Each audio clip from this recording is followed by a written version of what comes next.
7h20. Bom dia, produtor. Bom dia para você que nos assiste pelo canal do Boi. Início de semana. Muito bom dia, Helene Valdez. Bom dia, Antônio Gustavo. E hoje, segunda-feira, dia 30 de outubro de 2017, começa agora o Bom Dia Produtor com tudo o que você precisa saber sobre agricultura, sobre pecuária. E veja só o que te espera nessa edição. Demanda enfraquecida mantém o mercado do boi gordo indefinido. Começa no dia 1º de novembro a segunda etapa de vacinação contra a febre aftosa em todo o país. França vive crise de desabastecimento de manteiga. Confira também nos destaques de agricultura que falta de chuva atrasa o plantio da soja também no estado de Goiás. Tudo isso e muito mais a partir de agora no Bom Dia Produtor. Fique conosco.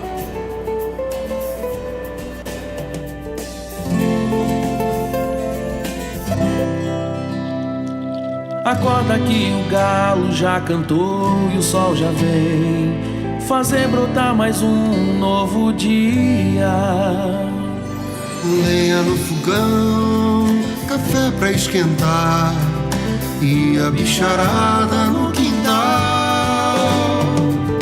Horta pra molhar, tira leite no curral, arreia o cavalo, tem gado pra campear.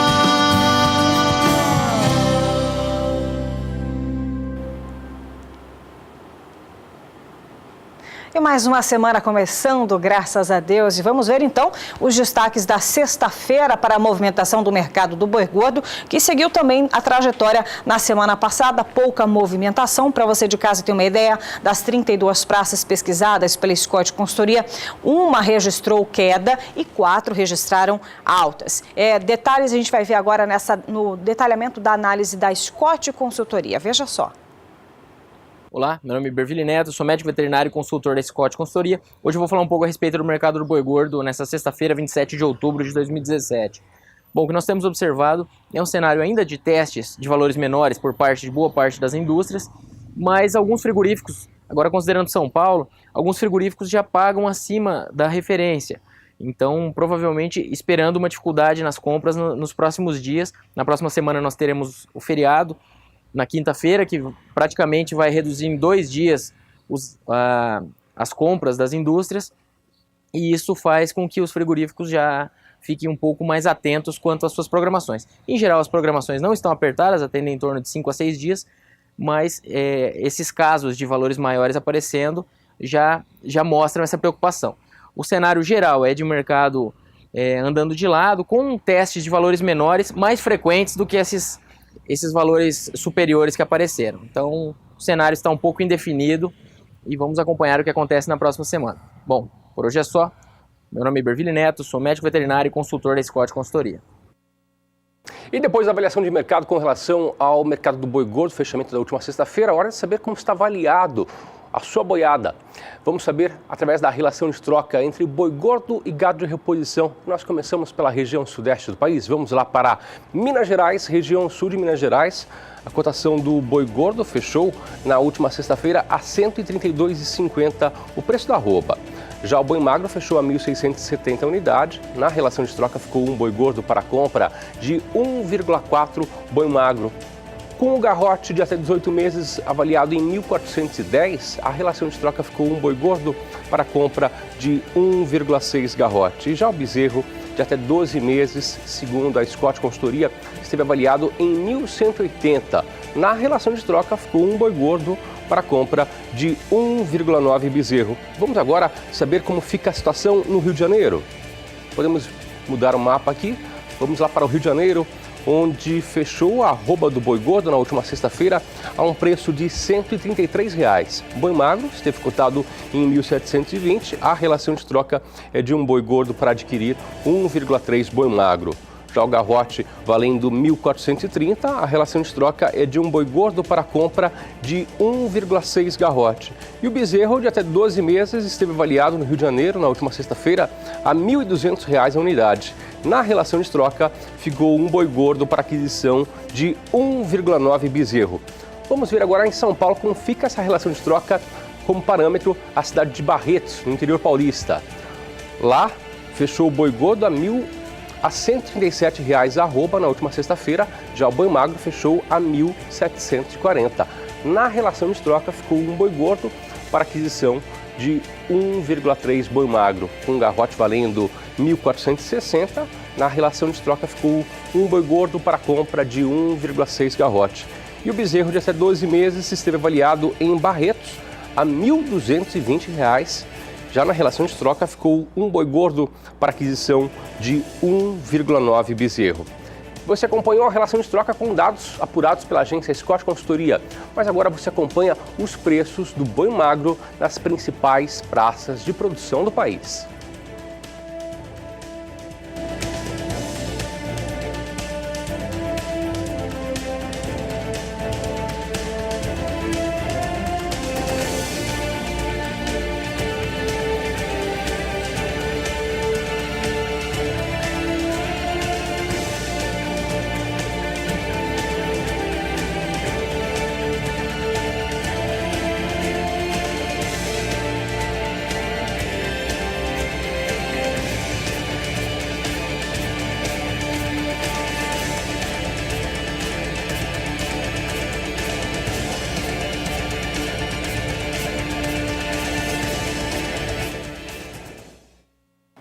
Agora um recado especial para você, pecuarista de todo o Brasil, sintonizado nesta manhã, começando a semana. A partir do dia 1º de novembro, começa oficialmente a segunda etapa de vacinação contra a febre aftosa em todo o país. A expectativa é que aproximadamente 150 milhões de animais sejam vacinados até o dia 30 de novembro. O repórter Gustavo D'Angelo conversou com o departamento também, diretor de Defesa Agropecuária de Araçatuba, interior do estado de São Paulo, sobre a expectativa para a região. Veja só. Cerca de 11 milhões de bovinos e bubalinos devem ser vacinados contra a febre aftosa no estado de São Paulo nesta segunda etapa da campanha, que ocorre durante todo o mês de novembro. Sobre esse assunto, eu converso agora com Luiz Henrique Barrochello, diretor do Escritório de Defesa Agropecuária de Araçatuba. Luiz, qual a faixa etária dos animais que devem ser imunizados? Nessa campanha, todos os animais devem ser vacinados, independente da faixa etária. Com relação ao plano estratégico, do Programa de Erradicação da Aftosa do Ministério da Agricultura, o novo calendário já passa a valer a partir dessa etapa? Não, o novo calendário passa a valer a partir de 2018. A mudança que a gente vai ter a princípio seria a vacinação de todo o rebanho no mês de maio, e em novembro de 2018 somente a gente passa a vacinar os animais até 24 meses. Uma inversão de calendário que deixa o estado de São Paulo igual aos demais estados da federação. Quais os principais cuidados que devem ser tomados para garantir uma vacinação eficiente, então?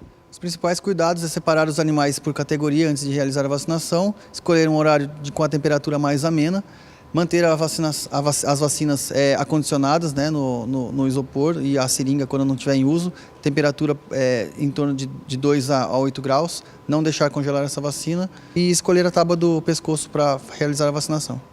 Depois da vacinação, o produtor tem que comprovar que imunizou os animais, O que acontece se ele não vacinar ou não declarar a vacinação? Sim, a vacinação, após a vacinação, o proprietário deve fazer a declaração dessa vacinação online ou em algum escritório de defesa agropecuária. Tá? Se ele deixar de declarar esses animais, ele pode ser autuado em 3 UVESP por cabeça, que equivale a cerca de R$ 75.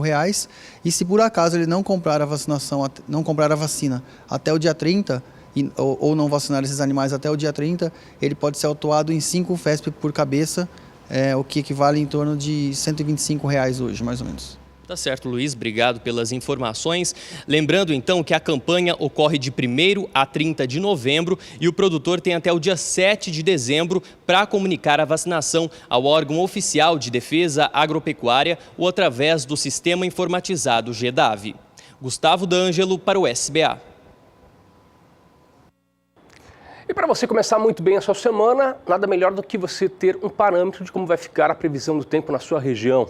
Nos últimos dias de outubro e no início do mês de novembro, as chuvas devem voltar à região centro-oeste, o que vai beneficiar as pastagens. Agora a Juliana Rezende, da Somar Meteorologia, conta pra gente como será a abrangência dessas chuvas previstas. Juliana, bom dia para você. Agroclima, oferecimento Biomatrix, sinal verde para alta qualidade em grão e silagem de milho.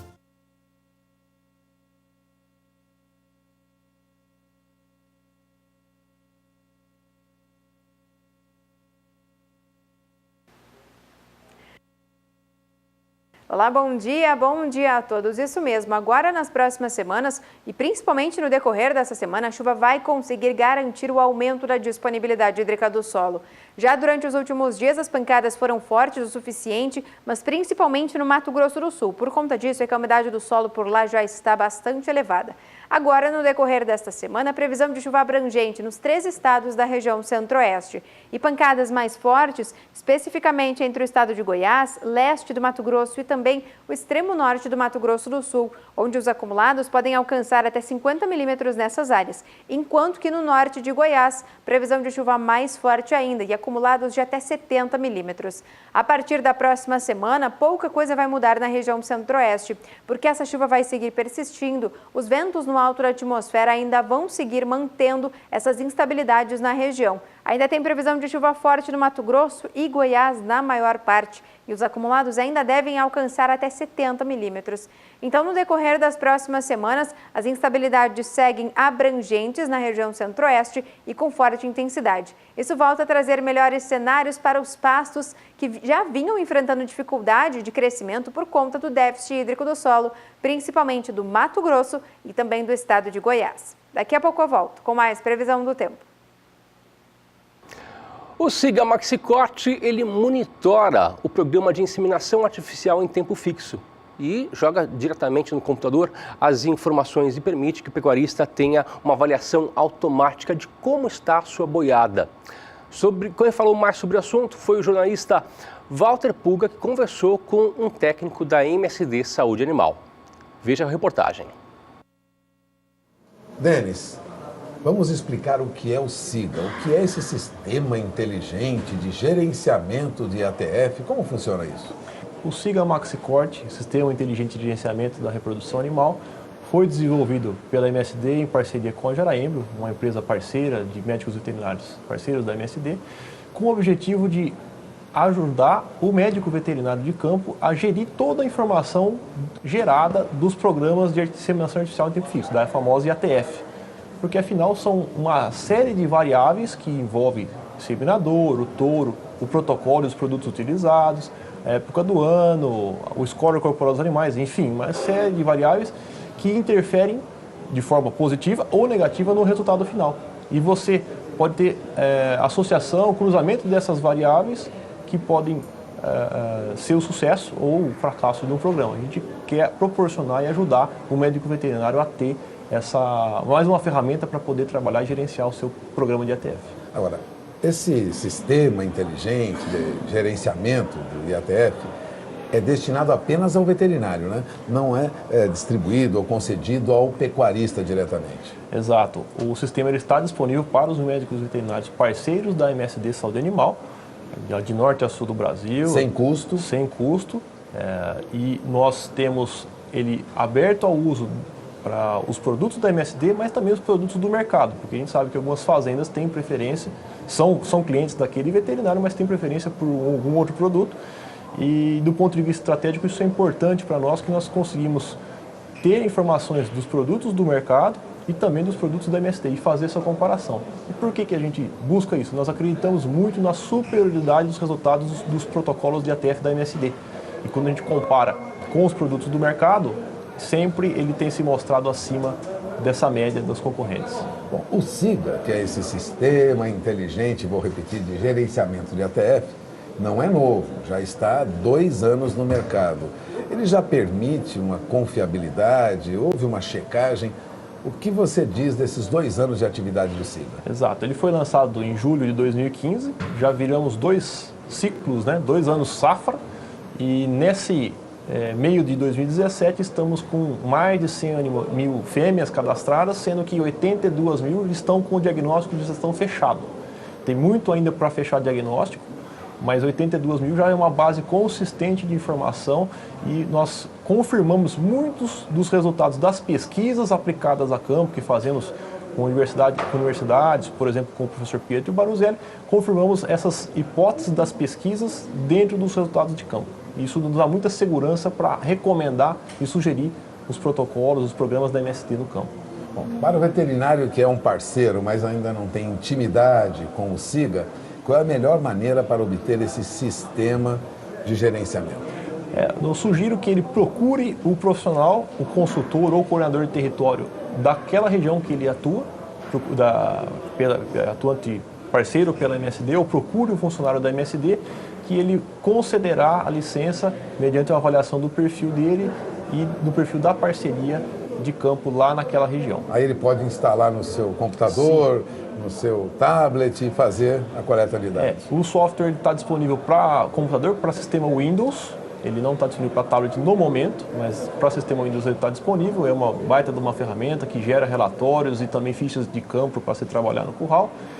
E essa ferramenta só vai facilitar o dia a dia do trabalho dele. Ele vai conseguir, de maneira muito fácil, com alguns cliques, gerar relatórios que vão permitir agregar valor e apresentar esse resultado para o cliente pecuarista, o cliente lá do veterinário. E com certeza valorizando o seu trabalho e podendo ser mais bem remunerado por isso.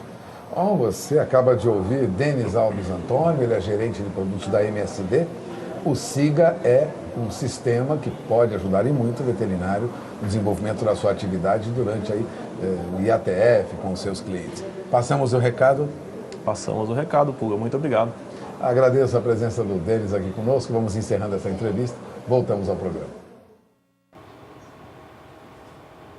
É a tecnologia fazendo a diferença no agronegócio. Vamos a um breve intervalo comercial, mas voltamos daqui a pouquinho, viu, Elaine? Com muitas informações dos melhores leilões com transmissão aqui pela rede SBA. E você não pode perder. Fique por aqui.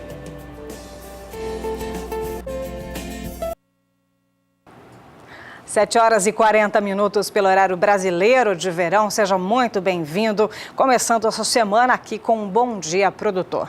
E um bloco dedicado aos melhores investimentos. Está querendo fazer um investimento, dar uma renovada no seu plantel ou mesmo adquirir também, fazer bons negócios? Então preste atenção nos próximos minutos. E amanhã começa a segunda praça do leilão judicial Leão Irmãos Alagoas. A gente vai acompanhar a entrevista do jornalista Walter Pulga junto ao engenheiro agrônomo Leonardo Amaral sobre os detalhes desta oferta. É amanhã, dia 31 de outubro, veja só.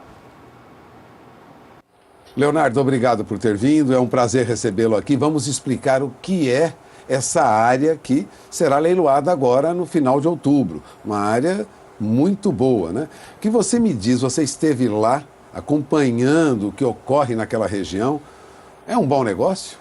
Olha, eu diria que é um excelente negócio.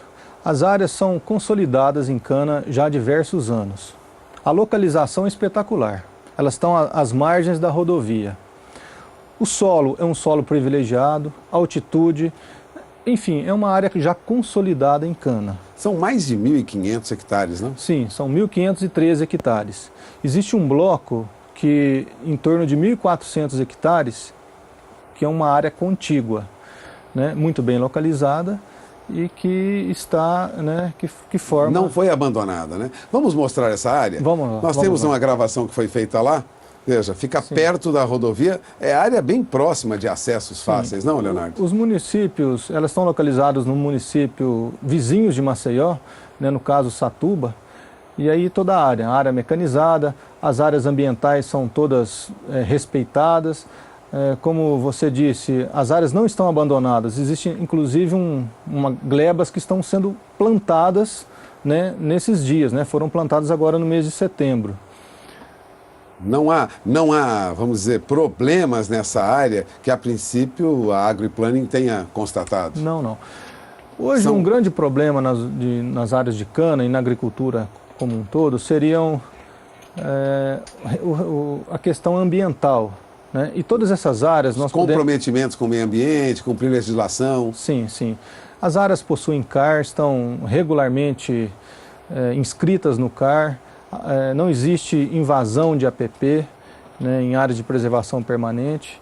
Enfim, são áreas que estão dentro da legislação atual. E tem cuidado mesmo, não são áreas abandonadas, isso você frisava, você tem frisado sempre, frisava agora há pouco antes dessa entrevista. É tudo bem cuidado lá? Sim, quando a gente fala de vender áreas que estão abandonadas, já existe uma depreciação no próprio ativo biológico. É natural que perca, né? É natural que perca valor, inclusive. Que perca valor.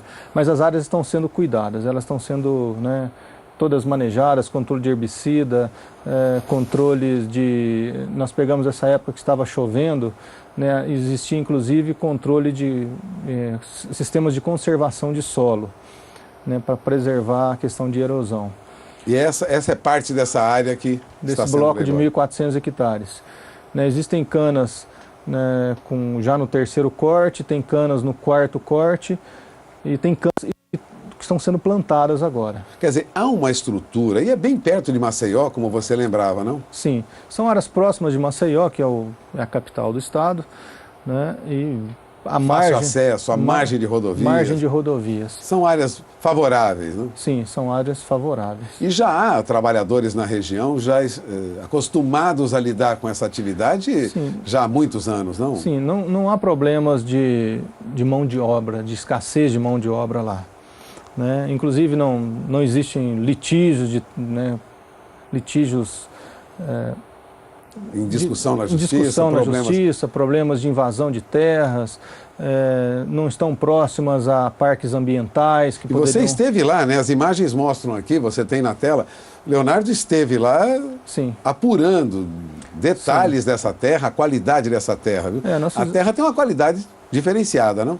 Sim, são terras com uma fertilidade diferenciada na região, com teores de matéria orgânica e fósforos acima do normal da região, e chove bem nessa região, em torno de 1.500 milímetros. À medida que se adentra para o estado, as chuvas vão se diminuindo, mas nesse raio de 30, 40 quilômetros de Maceió, as chuvas são boas, muito boas. Santa Luzia do Norte, Coqueiro Seco, são regiões próximas de Maceió, ou seja, fácil acesso, nós temos aí... não temos nenhuma dificuldade para transitar e operar nessas áreas. Não temos. O acesso às usinas são bem próximas, né? Existem diversas usinas na região que são vizinhas ali, né? Ou seja, uma área cuja produção já está próxima para ser entregue. Sim. O raio máximo dessas áreas nas usinas são de 40 quilômetros. Ou seja, é muito próximo. Isso é um raio econômico, né? É uma distância viabiliza a produção. Sim, que viabiliza a produção.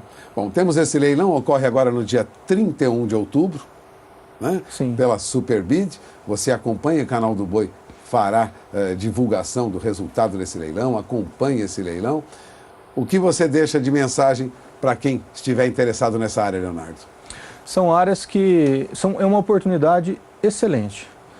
É uma oportunidade para usinas que já estão instaladas na região e que são áreas, né, que estão em produção. Então é um investimento que, já adquirindo esse imóvel, você já tem uma produção. A chance da rentabilidade. Você já tem uma produção. Já está operando, já está trabalhando. Não são áreas que vão demandar um investimento para depois ter o retorno. O retorno já vem nesse ano mesmo. Né? Você acabou de ouvir Leonardo Amaral, técnico responsável da Agriplanning, responsável por aferir, conferir, verificar toda essa área que vai a leilão agora, leilão judicial, dia 31 de outubro, pela Superbid. Uma área que interessa a você que está ou próximo de Alagoas, ou já está em Alagoas, ou tem interesse em investir em Alagoas. Agradeço a sua presença aqui, Leonardo. Okay. Obrigado por ter vindo. Obrigado. Um abraço. Voltamos ao programa. E agora chamo sua atenção para mais um leilão judicial da massa farida boi gordo que acontece no próximo dia 9 de novembro. São áreas agricultáveis que ficam no município de Comodoro, no estado de Mato Grosso. E esse lote possui um deságio de até 90% de desconto. Você não pode perder essa oportunidade. Confira detalhes na reportagem de Valdir Pacheco.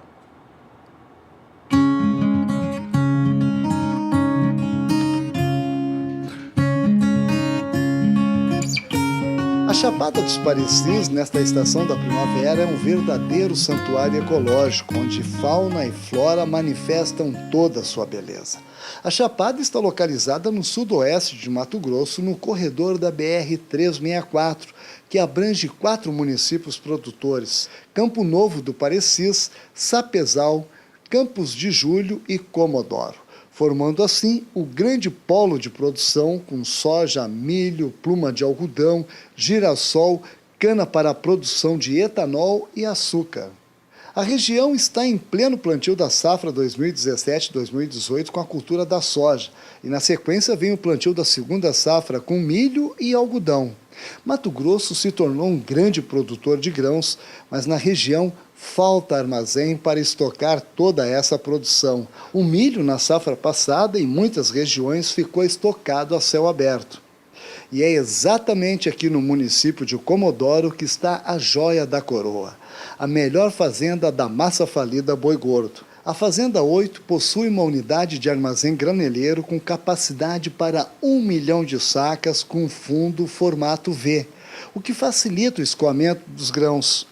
A casa de máquinas contém equipamentos como máquina de pré-limpeza, secador com fornalha e um tombador hidráulico instalado na moega de recepção, o que agiliza o recebimento dos grãos durante a colheita. Esta unidade conta com uma pista de pouso para aviões de porte médio com hangar, escritório moderno com balança digital, galpão para proteger os maquinários e casas para os funcionários. Tudo isso em perfeitas condições de funcionamento, pronto para receber a safra 2017-2018. No mapa, podemos observar que as fazendas da massa falida Boi Gordo em branco já foram vendidas. As que estão numeradas são áreas agricultáveis de 5 a 6 mil hectares para a integração lavoura e pecuária e área de matas nativas para a compensação ambiental. Estas fazendas estarão disponíveis no próximo leilão da massa falida Boi Gordo em São Paulo no dia 9 de novembro, às 14 horas, horário de Brasília. Tá aí. Com esse déficit em armazenagem no estado que mais produz no país, esta é uma oportunidade para você investir no agronegócio mato-grossense. E com toda a garantia desse retorno do investimento em curto espaço de tempo, já para esta safra 2017-2018 que está em pleno andamento. Se você quiser mais informações sobre esse leilão, acesse o site que aparece no seu vídeo, lute.com.br/boigordo. Ou por telefone, 0 operadora 11 3266 2771.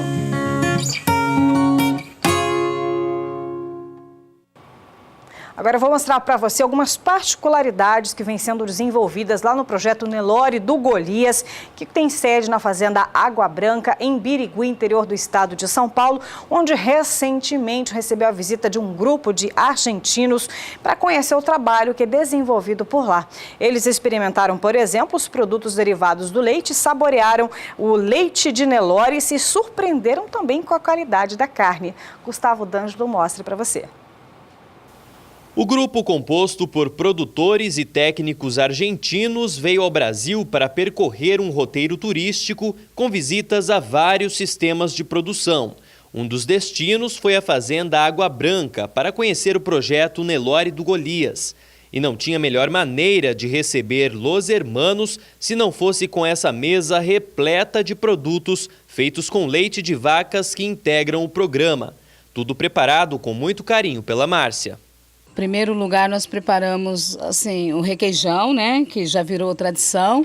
Em seguida, o doce de leite, que é produzido também com leite do Nelore, do Golias. Queijo fresco, nós fizemos também pão de queijo, doce em pedaço, nozinho de mussarela, né? Tudo isso foi produzido aqui e com o melhor ingrediente, que é o leite do Nelore do Golias. Nem preciso perguntar se gostaram, né?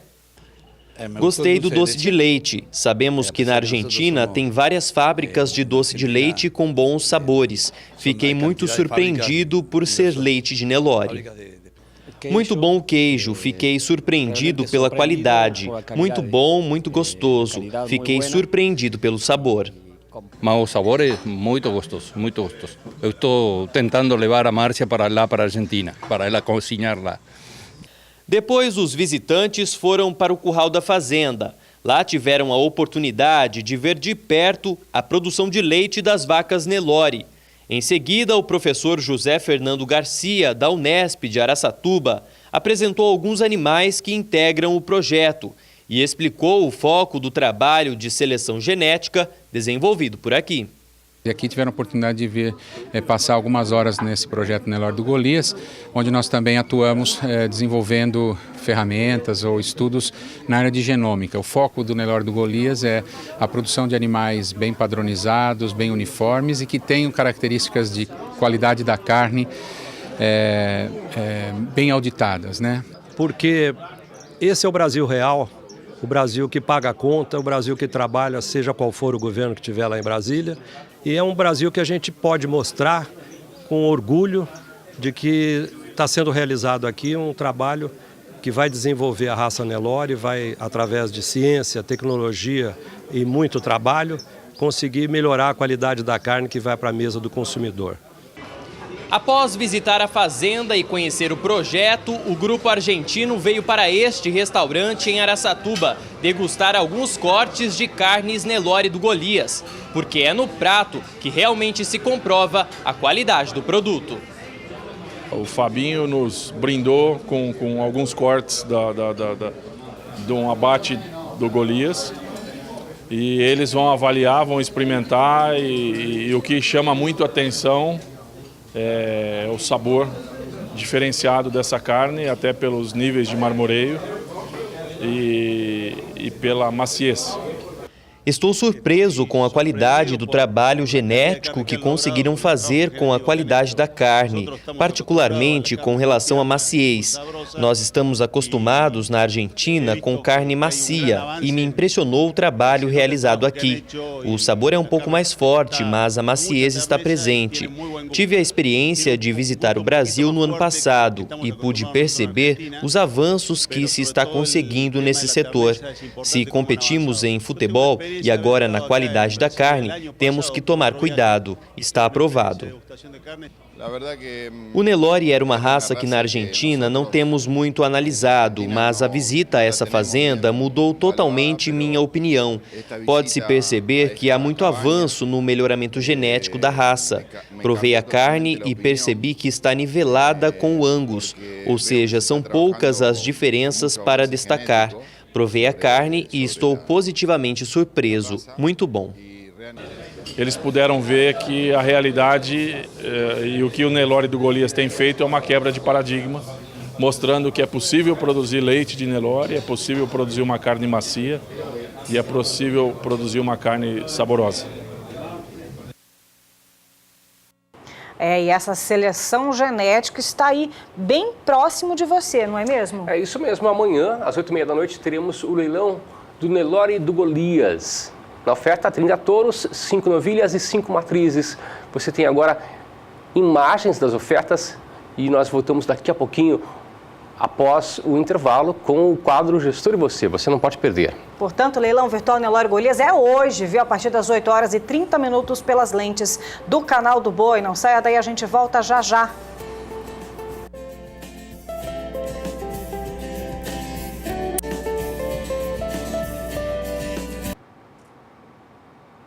Sete horas e 59 minutos pelo horário brasileiro de verão. Bom dia, produtor, de volta na sua manhã de segunda-feira. E toda segunda-feira é dia do quadro O Gestor e Você.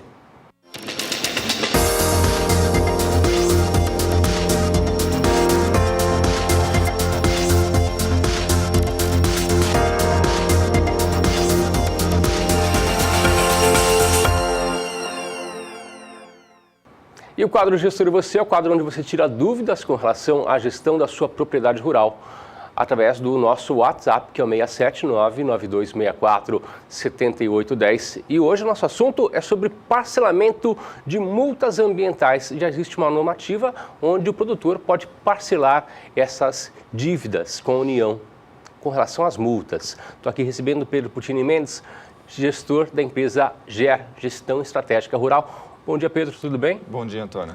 Vamos falar sobre essa normativa que é uma novidade, né? O produtor pode parcelar, então, as multas ambientais, é isso?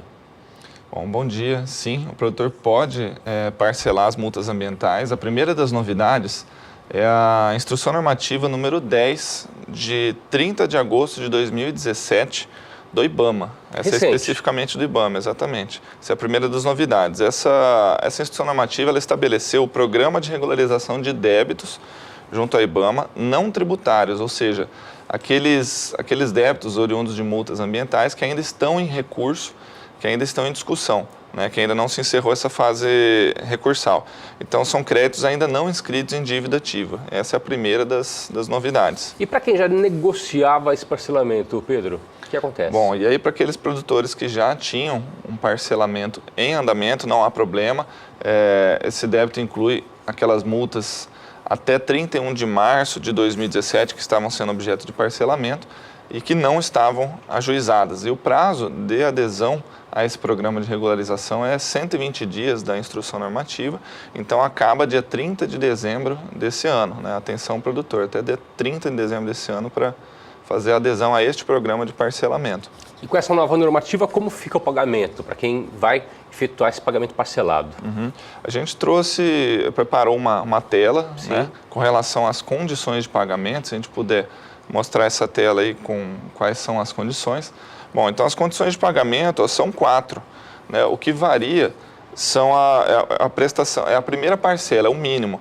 Quando é 50%, 20%, nas 3 demais opções, variando o restante em até 90% de redução, sem parcelar a segunda parcela. Na segunda possibilidade, com 59 prestações após a entrada, redução de 60%. Terceira opção, 119 parcelas em redução de 30% nos encargos. E na última opção, 239 parcelas e sem redução nos encargos. Então, são essas condições da normativa. Existe também valores mínimos, pessoa física R$200 de parcela e pessoa jurídica R$1.000 de parcela. Então, o produtor deve analisar caso a caso, procurar, né, a consultoria jurídica para isso, analisar a sua multa, em que período foi e as condições que ele vai poder aderir ao programa e ao parcelamento. Então, passo a passo é ele procurar primeiramente um técnico do assunto para estar resolvendo essa situação da melhor forma possível e fazer o parcelamento correto. Isso, adequar a normativa, ver qual foi a sua multa, em que período, quais foram as condições aí que vai poder entrar nesse programa. Além dessa instrução normativa, que é uma novidade, existem outras novidades com relação às multas ambientais, Pedro? Sim, tem outra novidade muito importante, além do parcelamento das multas, é a conversão das multas em serviços ambientais. É outra normativa, foi assinada de maneira recente, no Mato Grosso do Sul, foi discutido esse decreto, num dia de campo, e aí saiu esse decreto número 9179, de 23 de outubro de 2017. Esse decreto ele fez uma troca no texto do decreto 6514 de 2008, é o famoso decreto das multas, que estabelece quais são os crimes e os valores de multas. E aí, se a gente puder também mostrar uma outra tela aqui, a gente tem a troca do texto da lei, como que ficou. Olha que importante. O texto anterior desse decreto falava que a autoridade ambiental poderá, né, converter a multa em serviços de melhoria e recuperação da qualidade do meio ambiente. Então, o IBAMA, às vezes, não convertia porque ele poderia fazer isso, não era obrigatório. E com o novo texto, olha só, trocou um texto enxuto por um grande de um texto, instituindo o programa de conversão de multas ambientais. Então, agora, não só com relação ao IBAMA, mas as multas ambientais podem ser convertidas em serviços ambientais. Né? Ambientais, exatamente. E o que seriam esses serviços ambientais? Bom, os serviços ambientais, eles podem ser vários, né? Desde a recuperação das áreas degradadas, a recuperação de processos ecológicos, programas de educação ambiental. Então, são várias as possibilidades que o produtor tem de estar fazendo essa conversão. E fala sobre mais essa conversão, né? Porque é algo novo. Ele pode converter multa em serviços ambientais. Como que regulariza essa conversão? Vamos pensar em valores. Sim. Ele deve X em valores, como que ele vai converter em serviços? Conta pra gente. Bom, essa conversão é importante também analisar todos os aspectos dela, porque ela implica, por exemplo, na renúncia de ação judicial, se o produtor está com uma ação anulatória dessa multa, ela implica uma série de outras questões aí que tem que analisar. Mas a conversão, ela funciona da seguinte maneira, ele vai poder trocar essa multa pecuniária, né, por um projeto, né, aí vai ter que ter um outro técnico da área ambiental para apresentar um projeto de recuperação dessa área, ou aderindo a algum programa que o órgão ambiental faça sugestão. Por exemplo, se o IBAMA ou o órgão ambiental estadual tem um programa de educação ambiental para uma determinada região, para determinado grupo de produtores quiser fazer adesão naquele programa, pode ser. Então são essas duas opções, ou aderir num programa ou o seu técnico ambiental apresentando como vai ser recuperada essa área. E quem que vai aferir ou mensurar o valor dessa atividade, desse serviço ambiental para fazer essa conversão entre a multa e o trabalho feito? Os projetos normalmente são feitos por um técnico da área ambiental, seja um engenheiro, agrimensor, agrônomo, enfim. E esses projetos normalmente são apresentados dentro do cadastro ambiental rural. Né? É assim que o cadastro ambiental rural é a ferramenta de gestão, né, de todos os programas e recuperação de passivos ambientais. Então, do seu ponto de vista, foi uma evolução que aconteceu com essa normativa, Pedro? Sim, com certeza, porque quando a gente fala, né, em educação ambiental, a gente as correções não são apenas em forma de multas, né? As correções têm que ser em benefício da recuperação das áreas que estão degradadas, uma área de preservação permanente. A multa nem sempre resolve, é a solução, né? Então, às vezes penaliza o produtor e ainda prejudica ele para fazer a recuperação da área, né? A multa é para ensinar, na verdade, não é para punir. Pois é. Então, eu acho que foi um ponto muito positivo e o produtor tem que explorar agora essas possibilidades. Perfeito. Se você tem dúvidas com relação a esse assunto, que é um assunto recente, a normativa é de agosto de 2017, pode mandar para a gente sua mensagem. É 67992647810, é o nosso aplicativo WhatsApp. E também tem contato da GER, né, Pedro? Sim, que é o contato@gerconsultoria.com. E para finalizar, eu queria fazer um convite. Sim, fica à vontade. Para um evento que vai ser realizado no dia 5 de dezembro. É o Encontro de Gestores. O evento chama Sucesso Deixa Rastros. Essa edição de 2017 vai ser realizada em Campo Grande, Mato Grosso do Sul. Gostaríamos de convidar todos para esse evento, né? Se tiver o link, tem o link ali na tela, para inscrições e maiores detalhes da programação. Esse evento ele apresenta cases de sucesso na safra 2016-17, com informações coletadas de 285 fazendas de 15 estados brasileiros, além da Bolívia e Paraguai. Então é bastante informação para o produtor poder falar de gestão, né, que é o objeto do nosso quadro aqui. Né? Encontro de gestores você não pode perder. Dias? Dia 5 de dezembro, no Rubens Gil de Camilo, Centro de Convenções em Campo Grande, Mato Grosso do Sul. Vamos divulgar mais aqui. Beleza. Obrigado, viu? Boa semana para você. Boa semana. E a Elaine traz para a gente agora mais informações do mercado leiteiro. Elaine.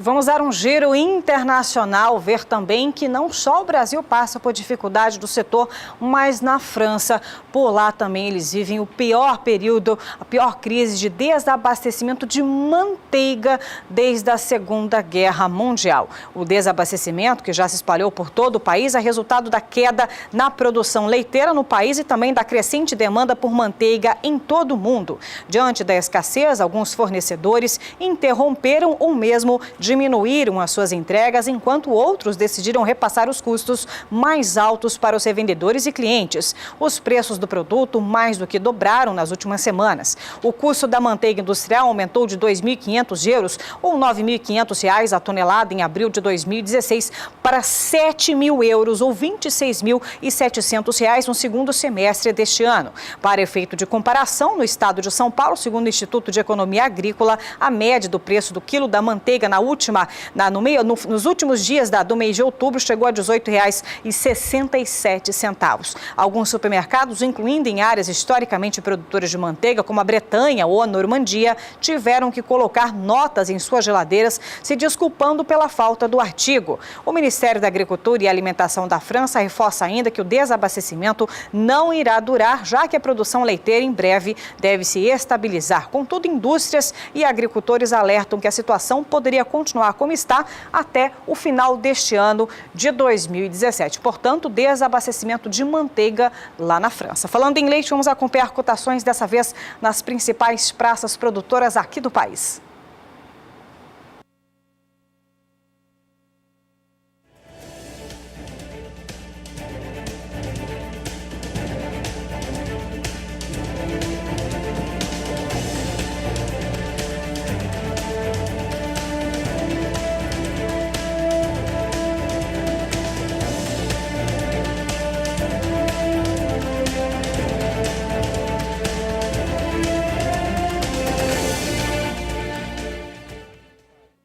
Se assunto é a cadeia produtiva do leite, Técnicos do Ministério da Agricultura embarcaram para o Uruguai para uma visita aos laticínios. A missão foi determinada pelo ministro Blairo Maggi, que depois de suspender temporariamente a importação no início desse mês do leite vindo desse país.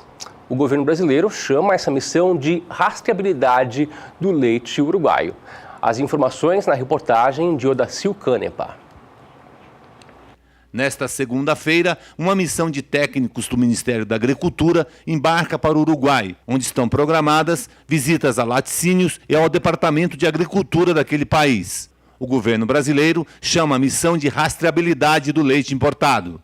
Nós conversamos com o presidente da Associação Brasileira dos Produtores de Leite, a Abraleite. Geraldo Borges falou sobre a concorrência desleal, sobre a missão ao Uruguai e principalmente sobre o chamado Custo Brasil. E não sabemos realmente se essas investigações vão ter resultado. Mas o mais importante é que a suspensão ocorreu, tá? E que agora, ao voltar essas importações, que o Ministério da Agricultura, o nosso governo brasileiro, tem a responsabilidade de controlar, sentar com o Uruguai e colocar um limite da entrada de leite do Uruguai no nosso país. O Uruguai tem um leite produzido a custo muito mais baixo do que o nosso. Nós temos um custo Brasil nas costas dos produtores brasileiros, que não deixa que nós tenhamos a mesma competitividade. Não podemos ter um custo de produção viável para competir com o Uruguai. E isso nos prejudica. Também há o fato que o Uruguai tem leite vencendo, um excesso de leite no mercado, e ele joga esse leite no Brasil na véspera do vencimento a qualquer preço para se livrar do produto. E isso prejudica a nossa cadeia produtiva de leite do país, do Brasil. Mas a suspensão em si não resolve o nosso problema. A Abraleite e todos os produtores de leite do país precisam e necessitam que, se retornarem as importações do Uruguai para o Brasil, que elas retornem com limites, com regras pelo menos iguais a que existe hoje com a Argentina. Nós não podemos ter uma solução paliativa que nos próximos dias diminua as importações de leite, mas dentro de pouco tempo, talvez 20 dias, 15 dias, voltem as importações desordenadas novamente, descontrolando toda a nossa cadeia produtiva do leite no país, no nosso Brasil. A missão ao Uruguai vai produzir um relatório a ser entregue ao ministro da Agricultura, Blairo Maggi. Odacil Canepa, para o SBA. Bom dia, produtor. Destaca clima. Atenção, você que é produtor e produtora da região sudeste do país. Boas notícias. Essa semana já começa com chuvas, indo principalmente entre norte de Minas Gerais. Será que chega a subir também para o estado do Espírito Santo? Onde são essas áreas que já estão sofrendo mais com o estresse hídrico? Para saber ao certo como será esse volume, vamos perguntar a Juliana Rezende, da Somar Meteorologia. O volume de chuvas nas áreas mais secas do sudeste ao longo desta semana e da próxima vão ser bastante elevados. O suficiente para garantir o aumento da disponibilidade hídrica do solo, que já vem sendo muito baixa nessas áreas mais ao norte de Minas Gerais. Nos próximos 5 dias, previsão de acumulados elevados do norte mineiro de até 70 milímetros. Agora, nas demais áreas, a chuva vai ser mais fraca, como no interior paulista, acumulados que não vão passar de 15 milímetros.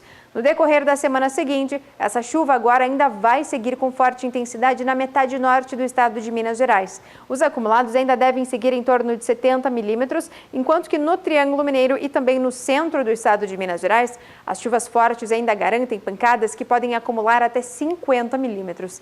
Então, ao longo das próximas semanas, as chuvas vão se concentrar principalmente nas áreas mais secas do sudeste. Isso volta a trazer melhores cenários para esses pastos, que já vinham enfrentando dificuldade para se desenvolver e apresentando baixo potencial produtivo. Agora a situação já se modifica. Com essas chuvas mais frequentes e fortes, a disponibilidade hídrica do solo se eleva, trazendo melhores cenários para o crescimento dos pastos. Daqui a pouco eu volto com mais previsão do tempo. E agora o assunto é pirataria de sementes. Se você ficou surpreso com o assunto, isso exatamente acontece, pode prejudicar muitos produtores.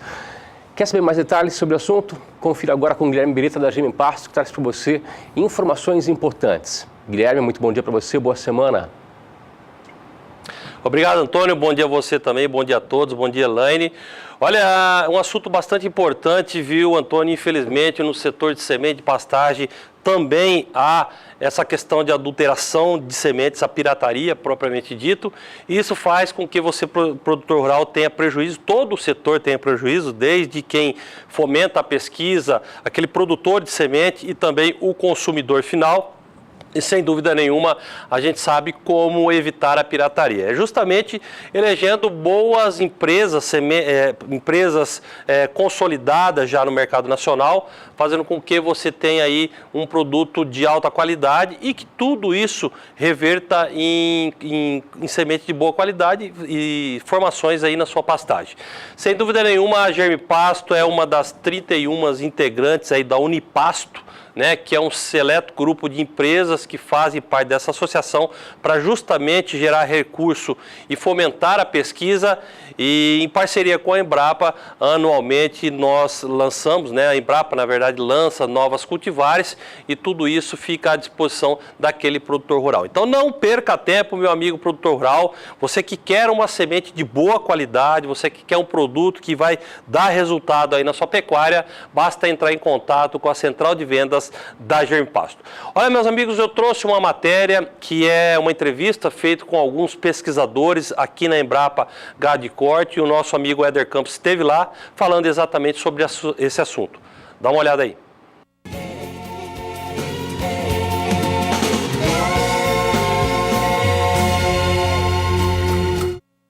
Sementes protegidas. Já ouviu falar desse assunto? Eu vou bater um papo com o Rodrigo Amorim. Ninguém conhece ele aqui na Embrapa por esse nome, mas é o Guga da Embrapa que vai falar sobre a proteção de sementes forrageiras ou de espécies forrageiras. É importante, é um assunto é um tema fundamental. Sim, com certeza. São materiais protegidos com garantia de qualidade, né? Então hoje no mercado nós temos 4 variedades protegidas de braquiária e 3 de pânico, né? Então se você pegar as braquiárias em ordem cronológica, é o Piatã, BRS Tupi, BRS Paiaguás e BRS Piporã, recentemente lançado esse ano. E dos pânicos nós temos 3 materiais protegidos, né? Que é o Zuri, o Tamani e o Quênia. Qual a importância de o produtor adquirir sementes que tenham essa proteção? Olha, basicamente pautado na qualidade desse produto. Então é um material de excelente qualidade, com um aporte tecnológico muito grande em cima desses materiais. Foram desenvolvidos por longo tempo, sendo testados nas mais diversas situações, e isso confere ao produtor um material de muito boa qualidade que pode ser usado no campo. As sementes, quando são lançadas, elas são lançadas com uma série de informações sobre a condução, instalação, manejo de um campo de produção.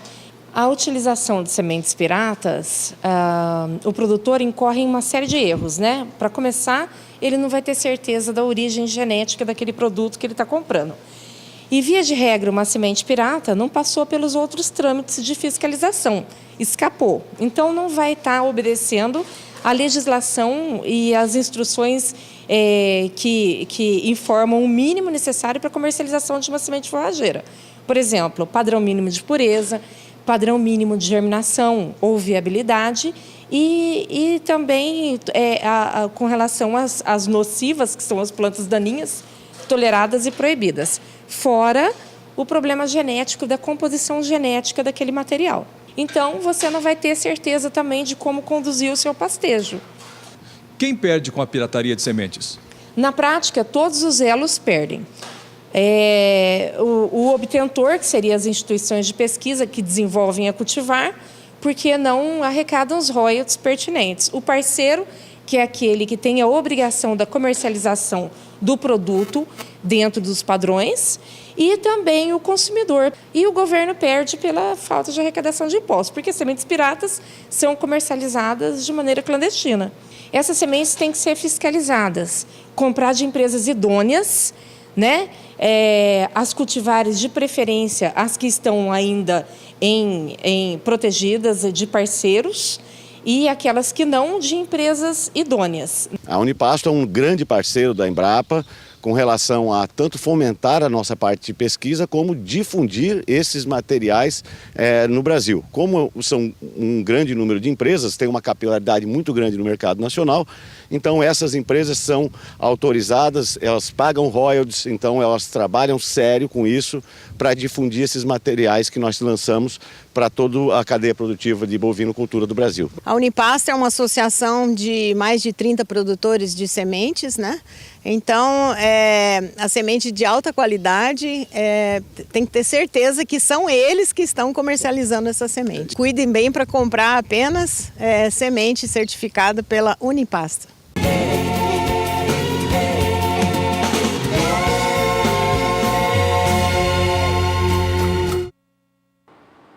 Olha, é isso mesmo, doutora Eliana falando exatamente daquela questão da importância de você adquirir sementes da Unipasto, de empresas conveniadas com a Unipasto.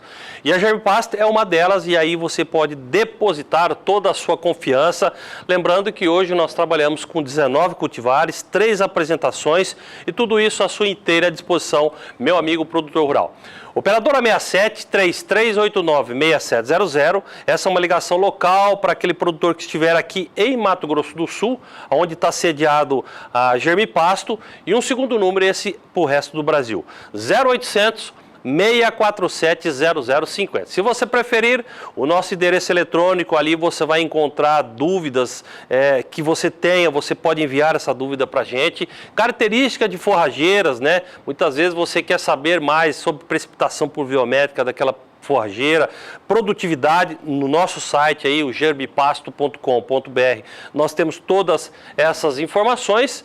Lá nas mídias sociais você pode acompanhar a Germipasto também, tanto Facebook e Instagram, e no YouTube, o canal de vídeos da internet, você tem a grande oportunidade de assistir centenas de vídeos e todo esse material à sua inteira disposição. Bom dia, Antônio, é com você. Obrigado, Guilherme, pelas informações, pela participação. Guilherme Beretta volta amanhã aqui, novamente, no Bom Dia Produtor, sempre com informações atualizadas sobre as principais sementes para a implantação da sua pastagem. Mas agora é hora de intervalo comercial, né, Elaine? É isso mesmo, daqui a pouquinho chegando o Complexo Carne. Você trabalha com ovino-caprinocultura? Então saiba como lidar com a verminose nesse período. A gente volta já já. 8h25 pelo horário brasileiro de verão. Para você, uma excelente manhã de segunda-feira, começando muito bem a sua semana por aqui. E o assunto é ovino-caprinocultura. E olha, a verminose é um dos maiores desafios para quem cria caprinos e ovinos, pois impacta diretamente no consumo de alimentos, afeta a digestão e a absorção de nutrientes, reduz a eficiência reprodutiva e, consequentemente, a produtividade geral do rebanho. Assunto dos próximos minutos do Bom Dia Entrevista.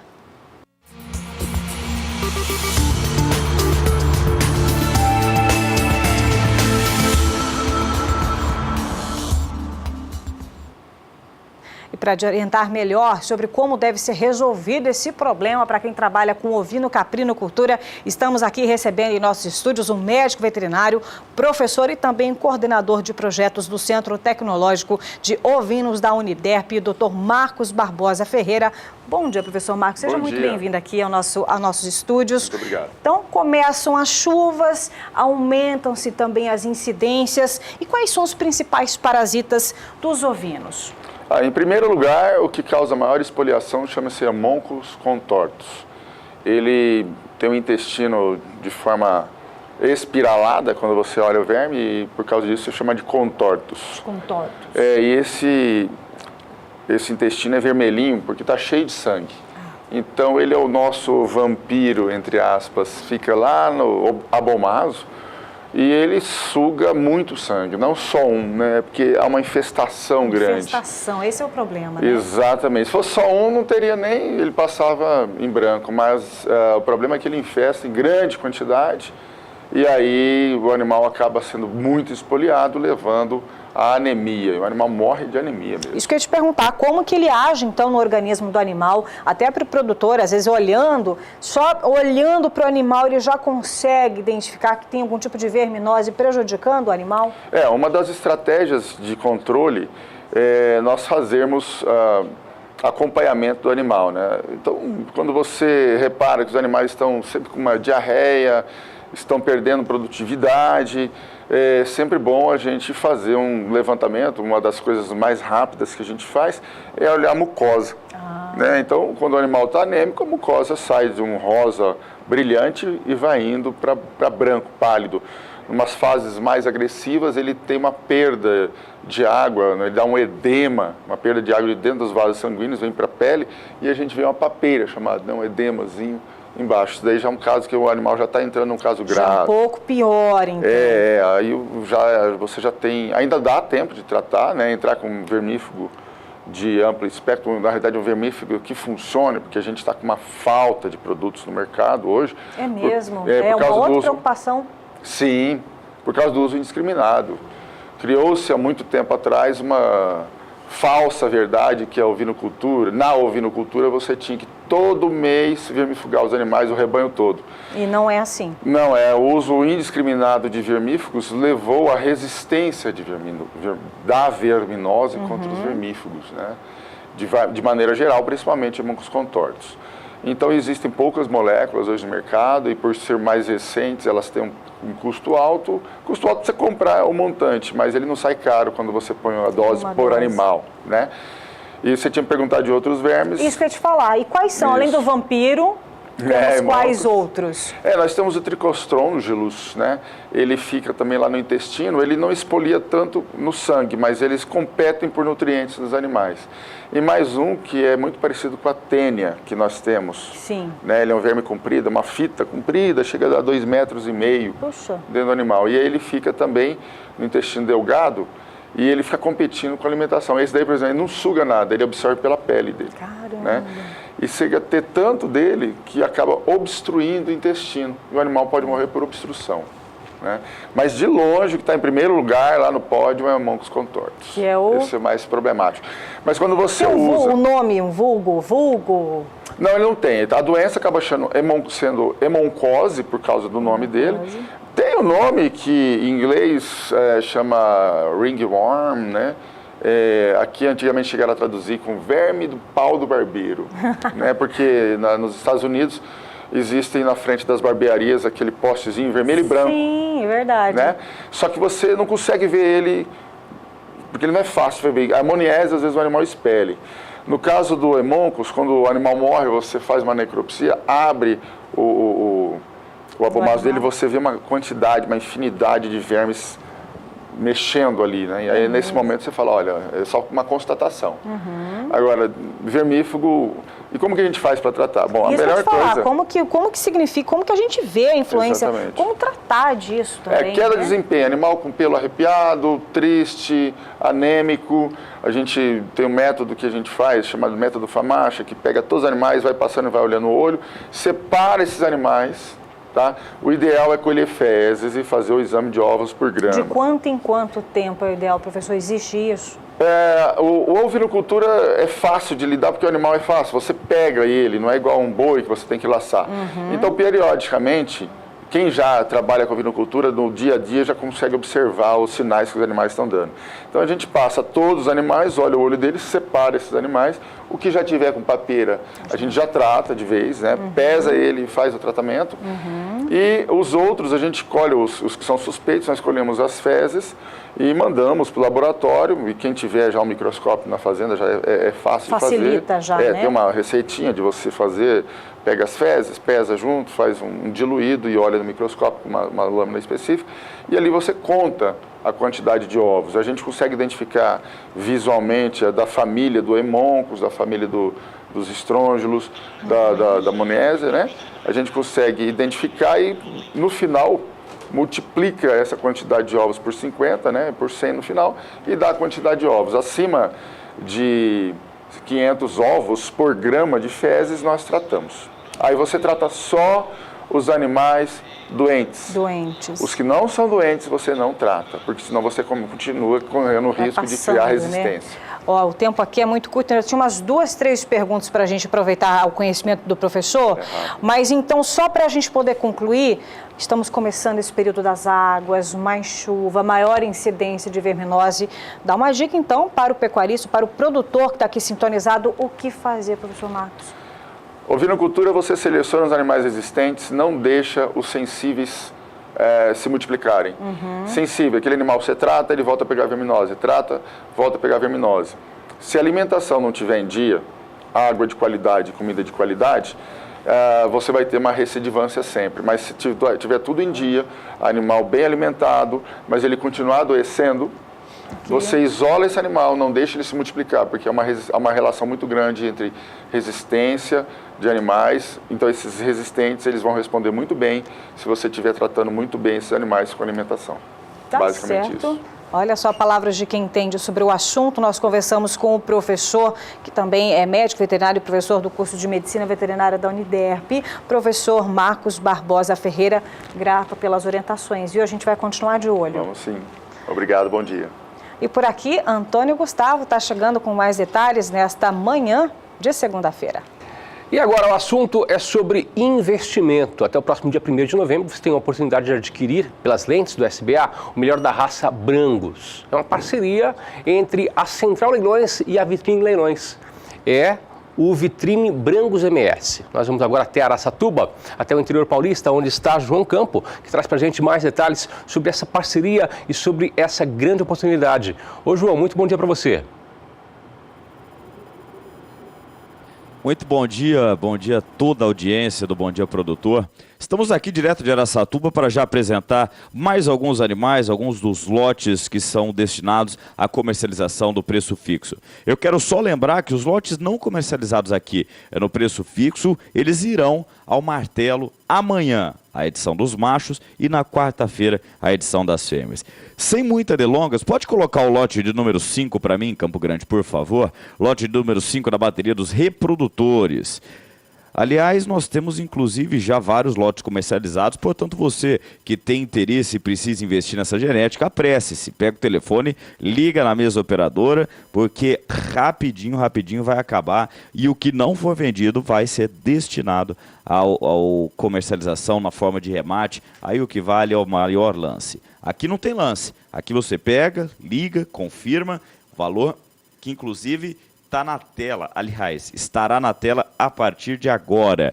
Lote de número 5, pode colocar para mim, por favor, meus amigos, valor de R$250, tá ok? Lote de número 5, valor de R$250, você pega o telefone, liga na mesa operadora e confirma agora. Confirma agora, meus amigos, este touro que é simplesmente linhagem importantíssima argentina, num pedigree muito forte, ele tem 720 quilos, 42 de perímetro e é um filho do Lonquimay, tá ok? Filho do Lonquimay esse touro, a linhagem materna dele é da Abel 11210, ele tem 13,5 pontos de índice final e é indivíduo que possui o CEIP, o Certificado Especial de Identificação e Produção, otorgado pelo Ministério da Agricultura, aqui sobre a batuta do programa Natura, um dos programas mais tradicionais, inclusive, de melhoramento genético de Brangos do Brasil. Tá aí esse touro, a 250 de parcela, em 30 parcelas, a comissão a de praxe do mercado de genética é 8%, e o frete é free em todo o estado do Mato Grosso do Sul, São Paulo, Goiás e Mato Grosso, na malha rodoviária, tá ok? 250 de parcela, lote número 5, é só pegar e ligar aqui que a gente confirma agora. Pode colocar o lote de número 6, Campo Grande. Lote de número 6, preço mais do que especial, 350 de parcela. Você pode fechar agora um touro que foi candidato a teste jovem do programa Natura. Índice final de 25 pontos, é um filho do hombre, quarta geração, produto de geração avançada, portanto, 44 de perímetro, 700 quilos de peso, é um lotaço, hein? Lote de número meia dúzia, tá aí esse filho do hombre, a mãe dele é uma linha materna 3 Lagoas 381601, 25,04 de índice final, touro que está foi, né, candidato a teste do programa Natura dentro do ano de 2016, trabalhou lá no Abel Brangus e agora está à disposição do mercado. O telefone das grandes operações, das grandes oportunidades está aí na tela, 1836224999, consultas via WhatsApp ainda, é 189699937 229, acho que esse telefone tá errado, hein? É 99637, né? 996372999. Campo Grande, por favor, corrijam o telefone celular, vocês erraram um dígito aí. Tá, pode colocar para mim, é 9963729. Isso, obrigado. Agora tá correto, né, Antônio? O Antônio é o nosso responsável pela operação da mesa operadora. Tudo certinho, parcelas de R$350 para o lote de número 6, tá ok?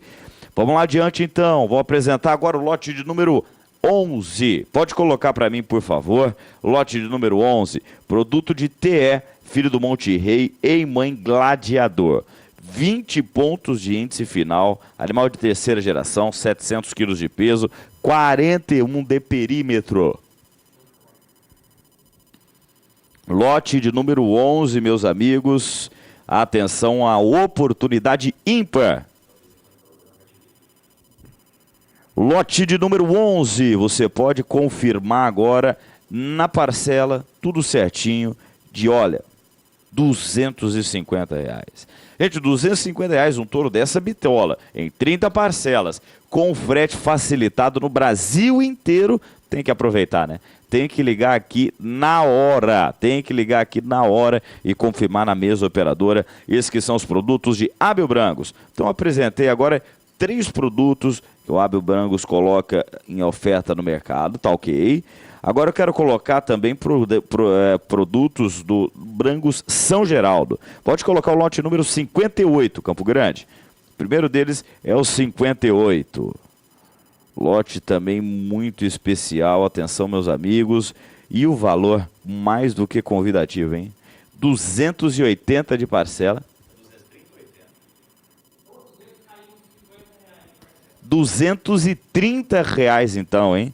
Corrigindo o valor, R$230, meus amigos. Esse filho do 1475 do BR Texas, com linhagem materna Yabu, ele está com 502 quilos a pasto. 2 anos tem esse garrote e 36 de perímetro. 230 de parcela. Tá ok, o Antônio vem passar a informação de uma consulta que tivemos aqui na mesa. Tudo certinho. Então, lote de número 58 a R$230 de parcela. Pode trazer para mim agora, por favor, o lote de número 60. Vamos lá, Campo Grande. Filho do Compartido, linhagem materna MM771240 da São Geraldo. Touro de 510 quilos, 22 meses só. Tem esse touro de lote de número 60. E o valor dele, meu amigo, 230 de parcela. Você pega o telefone, liga, confirma agora. São 30 pagamentos de 230. Atenção, Campo Grande, obrigado. 230 de parcela. Você liga, confirma. E mais do que isso, você tem toda a facilidade de receber com frete free no Mato Grosso do Sul, São Paulo e no Goiás, tá ok? Muito bem, meus amigos, vamos seguir adiante então. Pode trazer agora, por favor, o lote de número 13. Vamos mostrar uma fêmea parida de macho, futuro reprodutor ao pé, em 250 de parcela, hein? Lote de número 13, parida de macho. 13 das fêmeas, por favor, das matrizes. E esse também aqui, já pelo que eu vejo do tempo, é a última oportunidade, é o último lote que nós apresentaremos agora. Olha, o lote de número 13, meus amigos, está aí. É a MMM 9018 da São Geraldo. Uma filha de Classic numa veia materna de Maximum. Ela tem 8 anos, uma fêmea que está inclusive com um futuro reprodutor ao pé da grande sensação da atualidade do Brangus, o Francesco. Parida de macho, 250 de parcela, preço promocional, atenção Campo Grande, em 250 você liga, confirma, não tem disputa, pode colocar para mim, por favor. Em 250 só. Uma barbada, hein? Uma barbada. lote de número 13, tá aí a oportunidade. Agora, o último lote que eu quero apresentar agora, Campo Grande, por favor, vamos colocar o lote de número 45. Lote número 45 a 140 de parcela, hein? Dá uma olhada, 140 de parcela cada uma das duas. São duas matrizes, duas novilhas, fêmeas geração 2015, já com prenhez positiva, tá ok? É uma RM em mãe emblaçon, que vem com...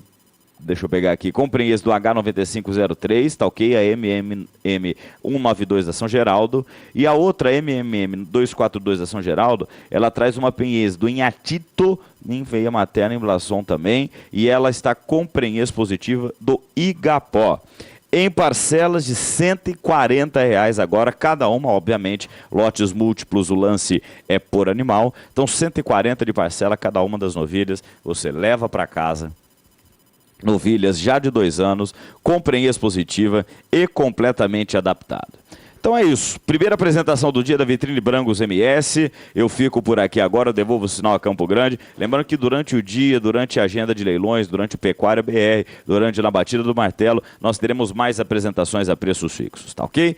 Grande abraço, obrigado, é com você, o Antônio Elane quem tá lá agora, vamos ver quem que tá lá, é com vocês aí no Bom Dia Produtor, é o Antônio, um abraço meu amigo. Obrigado pelas informações, pela participação e lembrando que até o dia 1º você tem a oportunidade de adquirir o melhor da raça Brangos no Vitrine Leilões da raça Brangos, Vitrine Leilões MS. Você não pode perder aqui pelo canal do Boi.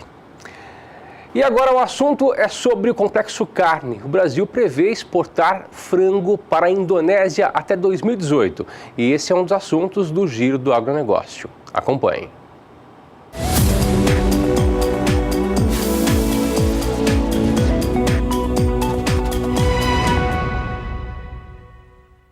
Após a decisão na semana passada da Organização Mundial do Comércio, o Brasil avalia que a Indonésia permitirá a eliminação de entraves à exportação de carne de frango brasileira, possibilitando assim que os embarques ao importante mercado asiático comecem já no ano que vem. O Brasil conseguiu derrubar na Organização Mundial do Comércio todas as dificuldades que a Indonésia colocava para as exportações: barreiras sanitárias, lista de limitação de importação e demora excessiva na emissão de licenças. O potencial do mercado da Indonésia para a carne de frango brasileira é estimado pelo governo brasileiro entre 7 milhões e 100 milhões de dólares por ano no médio prazo. A produtora de alimentos Aurora, terceiro maior grupo do país na área de carnes, anunciou no início desta semana que vai ampliar em 10% o abate diário de suínos até o fim deste ano, em meio a planos de expansão da produção da companhia. O aumento da produção permitirá otimizar as plantas com pequenos investimentos para atender às demandas dos mercados interno e externo. Com a mudança, o grupo passará a abater 19.825 suínos diariamente, ante 18.000 atualmente. A meta é alcançar 25 mil suínos por dia até o ano de 2025, segundo a companhia. A empresa também prevê um abate total de cerca de 4.720.000 animais este ano, uma alta de quase 4% ante o ano passado, ano marcado por fatores que encareceram a produção, como alta do dólar e escassez do milho. A China é há muito tempo o maior produtor mundial de suínos, mas ultimamente a produção tem evoluído e os chineses têm copiado o modelo americano de produção, segundo informações do site Farm Journals Pork. Nos contratos americanos, as grandes empresas constroem as instalações para partos, mas essas operações são terceirizadas aos pequenos produtores que recebem os animais e todos os insumos com o preço mínimo garantido. De acordo com o Departamento de Agricultura norte-americano, a estratégia está dando certo. A China perdeu 55 milhões de cabeças de suínos para 420 milhões nos últimos 5 anos, mas deve haver uma recuperação de 27 milhões de cabeças em 2018, segundo a previsão do órgão norte-americano. Outras mudanças registradas no país asiático são alta tecnologia genética e melhora do manejo para que os animais cresçam mais rápido e sejam mais saudáveis, também com sistema de alimentação automática e sistemas de monitoramento. Para o Departamento de Agricultura norte-americano, isso baixará os custos na China e aumentará o peso dos animais lá produzidos. Pois bem, você acabou de ver no Giro do Agronegócio a retomada das exportações aqui do Brasil para a Indonésia até 2018.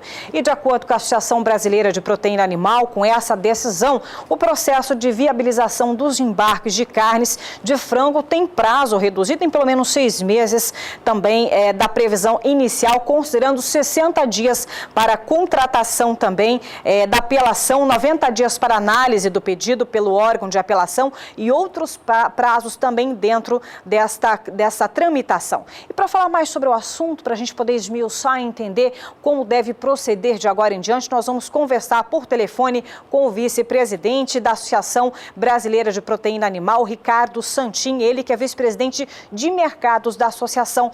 Bom dia, Ricardo, satisfação falar contigo aí em São Paulo. Então, só para retomar, foi divulgado pela associação que a Indonésia assinou esse acordo de não apelação ao relatório favorável da Organização Mundial do Comércio contra a imposição de bloqueios de carnes de frango brasileira no país asiático. O que acontece de agora em diante, Ricardo? Bom dia. Bom dia, Elaine. É um prazer falar com vocês. Nós estamos felizes com a divulgação da Indonésia, da declaração de que não vai apelar do processo que a gente abriu o painel na OMC. A manifestação da Indonésia pela não apelação faz com que o Brasil tenha, então, a certeza de que o processo está definitivamente vencido e, a partir de agora, começam as tramitações para a sua implementação. Teremos uma publicação dessa decisão final e, após isso, nós vamos trabalhar com a Indonésia nos acertos de abertura efetiva do mercado. Uma composição de um acordo sanitário com um certificado sanitário específico para aquele mercado e depois também a emissão de licenças pelo lado indonésio. Isso são trâmites burocráticos que deverão acontecer ao longo do ano de 2018.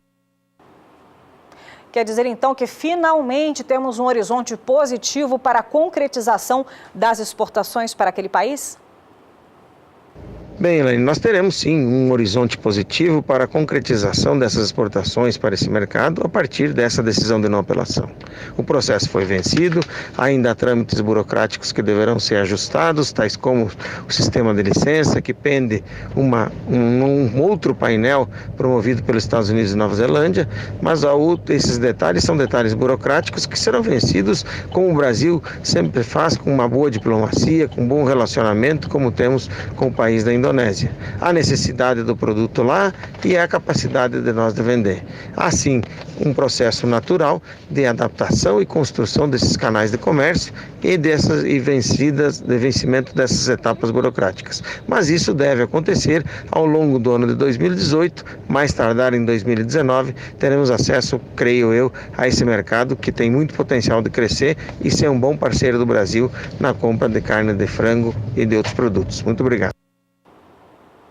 Tá certo, o Brasil aumentando o mix também de distribuição. Eu conversei com o Ricardo Santin, ele que é vice-presidente de mercados da Associação Brasileira de Proteína Animal. Muito obrigada pelas orientações aqui para o nosso público que trabalha com complexo carne. Mas agora nós vamos para um breve intervalo comercial, né, Antônio? E voltamos daqui a pouquinho para falar sobre agricultura. Falaremos sobre o valor bruto da agropecuária em São Paulo, que deve chegar a 77 bilhões. Daqui a pouquinho, aqui no Bom Dia Produtor, são 2 minutos e a gente já volta. 8 horas e 54 minutos pelo horário de Brasília. Bom dia, produtor, de volta na sua manhã de segunda-feira, início de semana. É sempre um prazer ter você junto com a gente. E agora o assunto é sobre o valor de produção da agropecuária no estado de São Paulo, que deverá chegar neste ano à marca de 77 bilhões. Os destaques são para os produtos cana-de-açúcar, laranja e também a borracha. Você acompanha agora mais detalhes na reportagem de Gustavo D'Angelo. Para calcular o valor da produção agropecuária do estado paulista, os produtos são analisados e classificados em 5 grupos: frutas frescas, grãos e fibras, produtos animais, produtos para a indústria e olerícolas.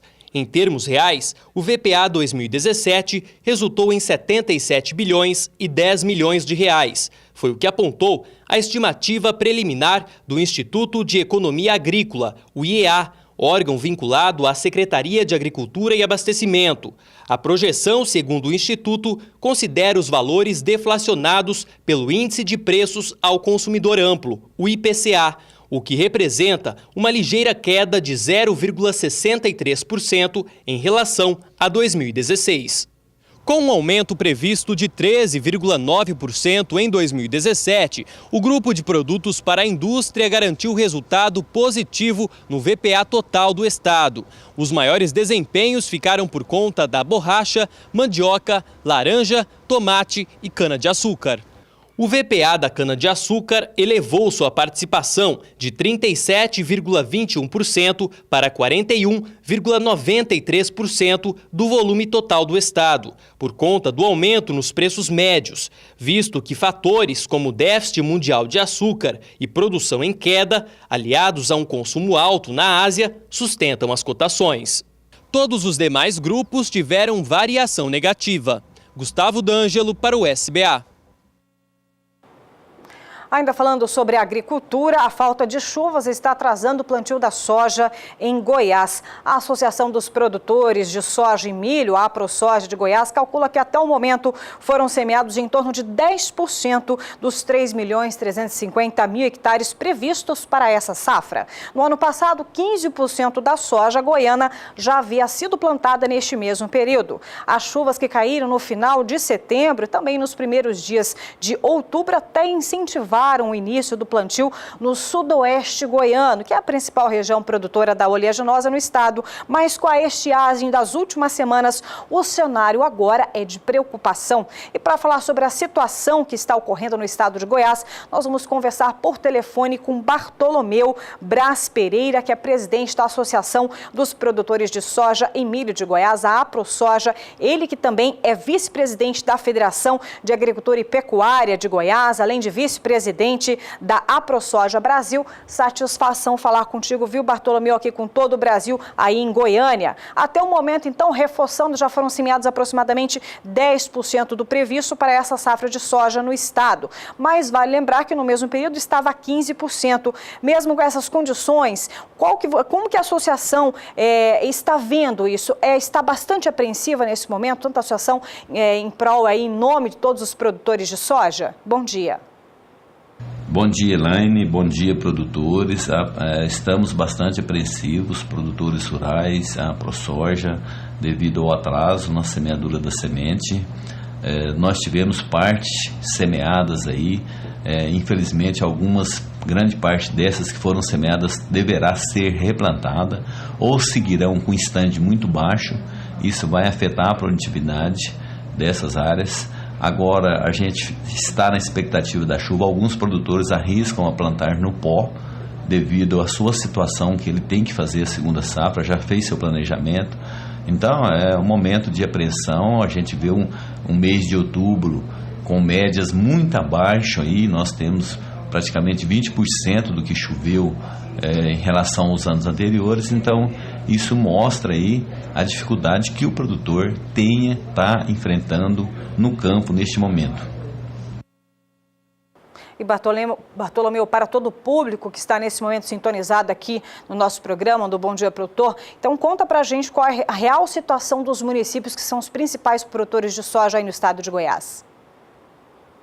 Nos municípios do extremo sudoeste é mais preocupante, que são municípios que receberam um volume melhor de chuva e aqueles produtores, eles estão com áreas mais plantadas. Nós temos município que tem 30%, 40% plantado, como Chapadão do Céu, Mineiros, Rio Verde também tem já um número maior.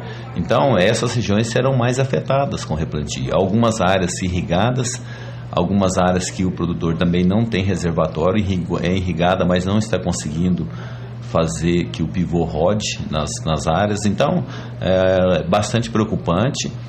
Os municípios que ainda não receberam chuva suficiente, praticamente está zero o início do plantio, e isso afeta muito a produtividade, porque a soja tem o seu tempo normal, tem a época de se plantar. Quando se planta em outubro, você tem uma produtividade melhor, e afetando principalmente o início da segunda safra, porque isso é matemático. Nossos ciclos vão de 105 a 120 dias, a soja. Então, se não plantou no mês de outubro, logicamente não vai conseguir plantar milho ou outra cultura no mês de fevereiro. Bom, tendo uma visão assim mais otimista do volume de chuvas para a sua região, se as chuvas previstas então chegarem com mais regularidade essa semana, qual que é a estimativa da soja plantada para essa temporada, Bartolomeu? Olha, nós teremos aí, a soja será plantada, toda a soja, a gente fala muito em atraso devido à nossa segunda safra, mas nós teremos aí um aumento de área de 2,2%, chegaremos a 3.350.000 hectares, e com uma expectativa de produção um pouco abaixo do ano passado devido à situação que já estamos vivendo. Então, deveremos ter uma redução aí na produtividade, chegando a 10,5 milhões de toneladas. Hoje a nossa previsão, está muito cedo para isso, e buscando aí uma produtividade 4% abaixo do ano passado. Então isso mostra essa preocupação nesse momento. É lógico que está muito cedo, mas essas áreas serão semeadas sim, um pouco fora de área, da hora, né, da janela, mas serão semeadas. E o milho verão, nós teremos aí uma redução de 7%, quase 8% na área, e nós teremos uma produção bem abaixo também, quase 10%, a produtividade caindo, é lógico. Então isso dá uma preocupação, porque você no milho principalmente, você já está diminuindo a área de milho no verão. Nós teremos uma safrinha mais comprometida, se mesmo que sendo plantada, com toda certeza ela terá uma produtividade menor. Então isso preocupa bastante nesse momento, não somente aos produtores rurais, mas quem são os consumidores também. Nós poderemos ter aí uma reviravolta no preço do milho devido a essa situação. Então a gente espera fazer todo o plantio agora, praticamente no mês de novembro vai ser plantado essas áreas, mas aí buscando uma menor produtividade, e isso pode afetar, logicamente, primeiro o produtor rural, que terá menos renda, e depois todo o setor. Eu quero agradecer aqui toda a equipe que está fazendo aí em nome da ProSoja, em nome dos produtores rurais de Goiás, que a gente está à disposição, o que precisar, a gente sempre vai buscar essa informação em loco com os produtores rurais, para que toda a sociedade fique sabendo como que a maior economia de Goiás, a maior economia do Brasil se comporta. Nós que queremos agradecer, em nome aqui de toda a equipe, pelas orientações aí para o estado de Goiás. Nós conversamos com Bartolomeu Braz Pereira, ele que é presidente da ProSoja do estado de Goiás e vice-presidente da ProSoja Nacional. Falando em soja, vamos ver as cotações pelas principais praças produtoras do país.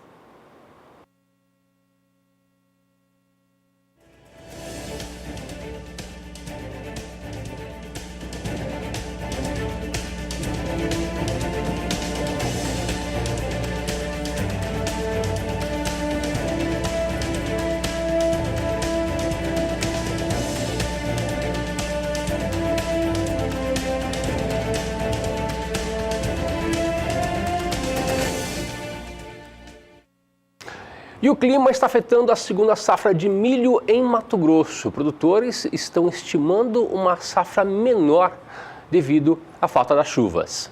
Mais informações na reportagem de Valdir Pacheco.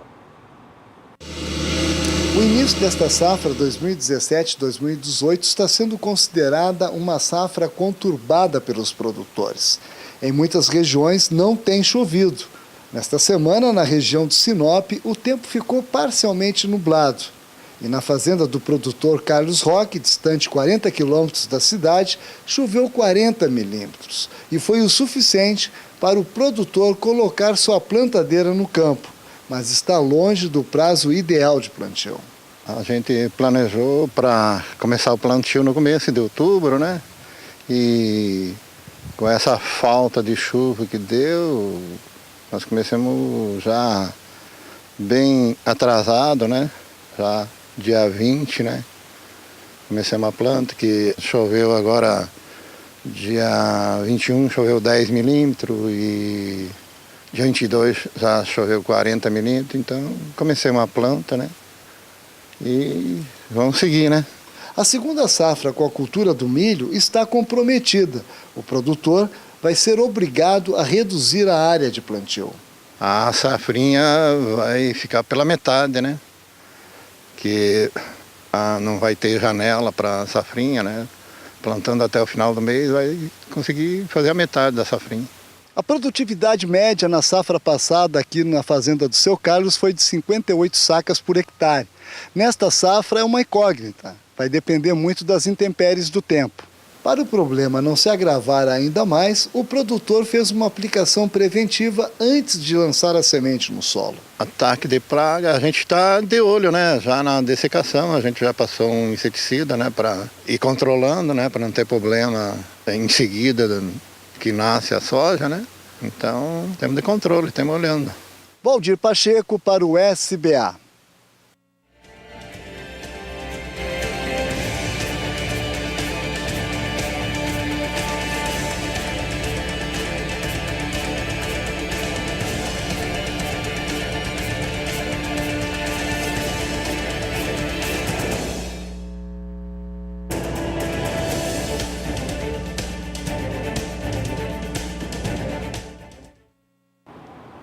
Hora de intervalo comercial, mas voltamos daqui a pouquinho com mais informações na sua manhã de segunda-feira, início de semana. É isso mesmo, não saia daí, a gente volta já já. Tem previsão do tempo, tem B3, Brasil Bolsa Balcão, mas daqui a pouquinho, viu? Espere pela gente. 9h09 pelo horário brasileiro de verão. Seja muito bem-vindo nesta manhã de segunda-feira.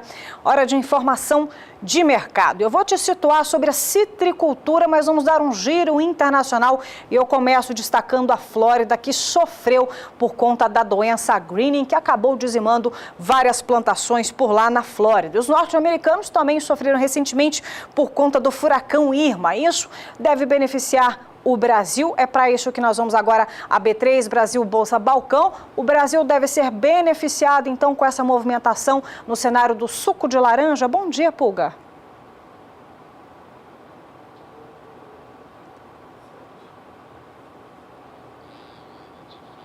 Temos uma mudança de situação lá nos Estados Unidos, uma mudança muito grave.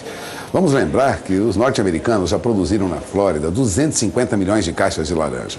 Com o greening, nós tivemos aí uma redução que este ano trouxe a produção norte-americana na Flórida para 54 milhões de caixas de laranja.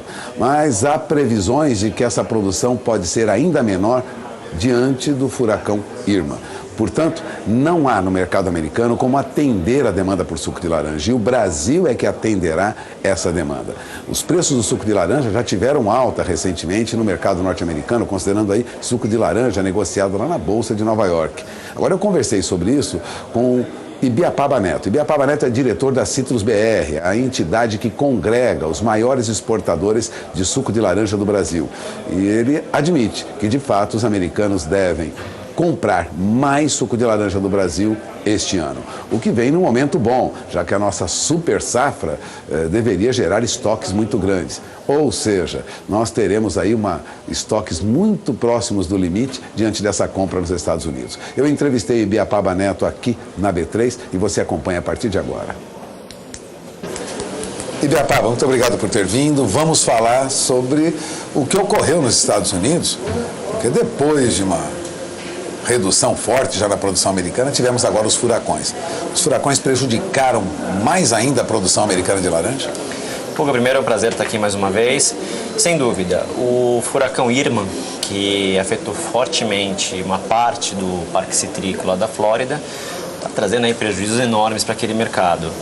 A primeira estimativa do Departamento de Agricultura dos Estados Unidos, o USDA, fala de uma safra de 54 milhões de caixas, que ainda pode ser revista para baixo, visto que fala-se no mercado que nem todo o impacto do furacão foi assimilado, foi contabilizado. Bem, seja como for, a gente está falando de pelo menos 20 milhões de caixas que foram ao chão e não vão ser aproveitadas pelo aquele mercado. Bom, o mercado americano já sofre uma redução na produção acentuada. Os Estados Unidos, na região da Flórida, chegou a produzir mais de 170 milhões de caixas? Na verdade, chegou a produzir 250 milhões de caixas. Em 2004, esse era o número, 250 milhões de caixas. Aí veio reduzindo, a gente teve furacão em 2004, 2005, 2006. Aí caiu para 150 milhões de caixas, espalhou o greening, que é essa doença terrível que afeta quase 100% dos pomares da Flórida, veio caindo, caiu para 70, 60 e poucos milhões de caixas, e agora a gente está aí na iminência de uma safra em torno de 50 milhões de caixas. Isso significa que a produção de suco lá estará bem reduzida comparando aí com os últimos 10 anos. Isso é um sinal de uma redução que traria benefício para o produtor brasileiro, para a indústria exportadora brasileira? Num primeiro momento, sim, porque, como eu falei, se a gente pensar em uma quebra de 20 milhões de caixas, a gente está falando mais ou menos em 400 milhões de litros de suco pasteurizado, o NFC, que vão deixar de ser feitos dentro dos Estados Unidos e vão precisar vir de algum mercado, e o Brasil, sem sombra de dúvida, vai ser o principal fornecedor. 400 milhões de litros, a gente está falando alguma coisa mais ou menos em torno de 70 mil toneladas de suco concentrado equivalente a 66 graus Brix, que é o que a gente exporta. Então, assim, é um potencial importante, isso pode trazer aí um aumento considerável nas exportações. Claro que a gente está falando de um mercado potencial, não significa que a gente vá vender todas essas 70 mil toneladas ou 400 milhões de litros, mas está lá, de repente pode ser uma boa oportunidade. Pelo menos uma parte disso, a gente acredita que o mercado brasileiro deve se beneficiar. O problema é no longo prazo, porque à medida que a Flórida sofre com os impactos da redução do seu parque citrícola, isso vai afastando o consumidor americano da cultura do suco de laranja e aí todo mundo perde. Diga, você vê preços melhores no futuro diante dessa escassez de suco lá? Ou nós teremos dificuldade para valorizar o suco? Porque no mercado futuro, em Nova York, suco já subiu de preço, né? Bem, vamos lá, eu posso falar aqui o que está para trás. Na associação, não convém a associação fazer projeção de preço. Mas olhando um pouco o que aconteceu nas últimas semanas, principalmente depois do Irma, me dá a impressão que o mercado, de certa forma, já vem precificando essa diminuição na oferta de suco, que é uma coisa absolutamente natural que aconteça. Como vai ficar para frente, eu não sei.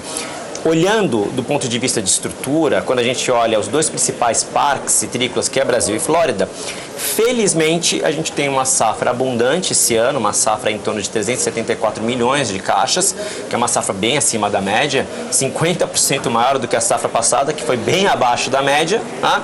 E isso vai garantir que a gente tenha suco suficiente para abastecer os principais mercados.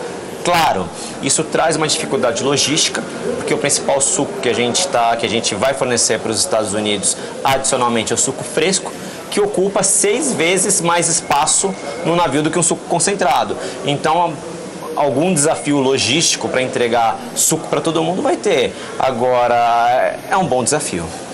Os preços tendem a melhorar diante dessa situação?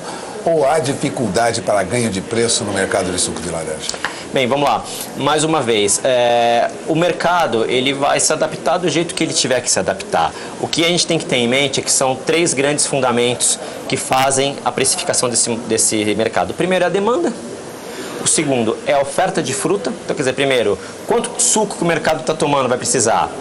Quanto de fruta eu tenho para fazer suco para entregar para esses mercados? E o terceiro é o estoque, quer dizer, quanto de suco eu trouxe da safra velha para a safra nova, que me ajuda ali a regular no período de escassez. Desses 3 pilares, o único que é mais, vamos dizer assim, ainda um pouco problemático é a demanda, que a gente vem sofrendo com uma queda de consumo já há alguns anos, embora 2016 tenha sido um ano que o consumo, entre aspas, só recuou 1,3%, quer dizer, quase estável. Então foi um bom sinal quando a gente fala de demanda. A gente já chegou a cair 5% de um ano para outro. Então a demanda a gente sabe como é que está, ela está ali caindo quase para o estável. A gente tem uma oferta de fruta muito ajustada, que mesmo com a safra brasileira sendo uma safra relativamente grande, existe uma deficiência enorme na Flórida, e estoques de suco que passaram nos menores níveis históricos agora em 30 de junho passado. E quando a gente projeta para 30 de junho de 2018, a Citrus BR a gente tinha projetado em torno de 200 mil toneladas de estoque de passagem, que também é um estoque bastante justo, seria aí o segundo estoque mais ajustado da história, uma vez se confirmando, né? E que agora ainda vai ter uma demanda adicional de suco dos Estados Unidos. Então, quer dizer, pode ser menos do que a gente tinha projetado. Quanto? Não sei. Vai depender de quanto suco adicional o mercado americano for demandar. Agora, sem sombra de dúvida, os fundamentos me parecem dar sustentação para os preços do suco. Quanto? Não sei, se é o mercado que vai dizer. Bom, nós teremos aí um levantamento, você lembrava isso pouco antes da entrevista, mais realista, vamos dizer assim, agora no começo de novembro, sobre a situação da safra na Flórida. Ainda não teríamos capacidade para avaliar corretamente tudo que ocorreu lá em função do furacão. Mas a perspectiva é de que os danos são acentuados mesmo, não? Não, o estrago feito nos pomares foi bastante severo. Quando a gente tem que dar credibilidade para o trabalho que o USDA faz, que é extremamente sério, é um trabalho muito comprometido com a acurácia dos dados. Agora, eles começaram a fazer a estimativa de safra antes do furacão e terminaram depois. Então, quer dizer, é muito difícil para que, por melhor que seja a metodologia deles, que eles realmente acertem em cima da pinta todo o dano que os furacões causaram. Então, dia 9 de novembro vai vir a primeira reestimativa, que pode ser que traga alguma novidade, algum ajuste no número. O Florida's Mutual, que é uma entidade de citricultores nos Estados Unidos, soltou uma nota dizendo uma safra em torno de 30 milhões de caixas, 31 milhões de caixas. E é um número baixíssimo, quer dizer, isso se confirmando, realmente o mercado americano vai precisar de muito suco. Eu, particularmente, não acredito que chegue a tanto, 30 milhões de caixas. Agora, se vier algum ajuste por parte do USDA, também não vai ser novidade.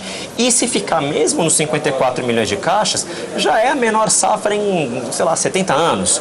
Então, o problema já está posto à mesa, independente de você ter uma redução ou não dessa estimativa de safra, e cabe à citricultura brasileira, às indústrias brasileiras, ao tricolor brasileiro, ajudar o mercado americano nesse momento de dificuldade. Bom, você acaba de ouvir Ibiapaba Neto, ele é diretor executivo da Citrus BR, a entidade que congrega os exportadores de suco de laranja do Brasil. Está aí um mercado que o Brasil deve atender diante desse dano que ocorreu lá nos Estados Unidos, no cinturão citrícola, né, na área citrícola da Flórida, que fornece, lógico, a base para produzir todo esse suco que os americanos consomem e compram de fora também. Aliás, os americanos já compram, você comentava também agora há pouco, 20% da produção brasileira, é isso? Em torno de 20% do que a gente exporta para eles, que a gente exporta, do total que a gente exporta, 20% vai para o mercado americano, mais ou menos, né? E eles importam bastante outros mercados também, eles importam bastante do México, da Costa Rica, então eles são importadores de suco. São grandes consumidores. É o maior mercado de suco de laranja do mundo, eles consomem sozinhos em torno de 600 mil toneladas de suco de laranja, de um consumo mundial em torno de 2 milhões de toneladas. Então, é quase 50%, ali, um pouco menos de 40% do mercado internacional está nos Estados Unidos. São clientes importantes para o Brasil? São clientes muito importantes. Nós temos fábricas nos Estados Unidos, nossas empresas têm fábricas lá, há investimentos também em pomares de brasileiros na Flórida, e a gente espera que a gente tenha sempre uma Flórida forte, um mercado consumidor de suco de laranja forte com uma Flórida forte.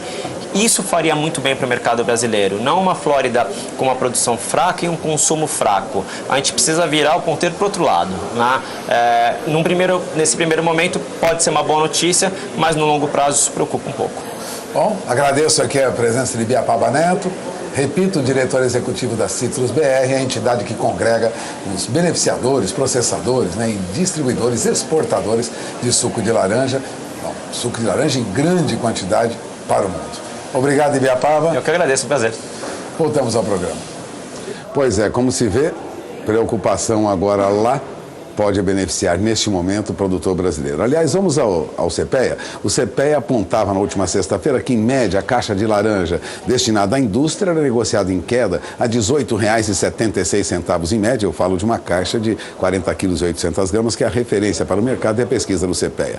Essa é a laranja entregue para a indústria, que será transformada em suco que vai à exportação. Agora, laranja de mesa, veja, em média o CPEA apurava que na sexta-feira, laranja-pera, né, fruta destinada à mesa, subia um pouco. Subia para R$ 20,02 a caixa em média, Ou seja, recuperação de preço para a laranja de mesa e ainda queda para a laranja destinada à indústria. Eu volto já com mais informações, agora eu retorno sinal para Campo Grande. Elaine?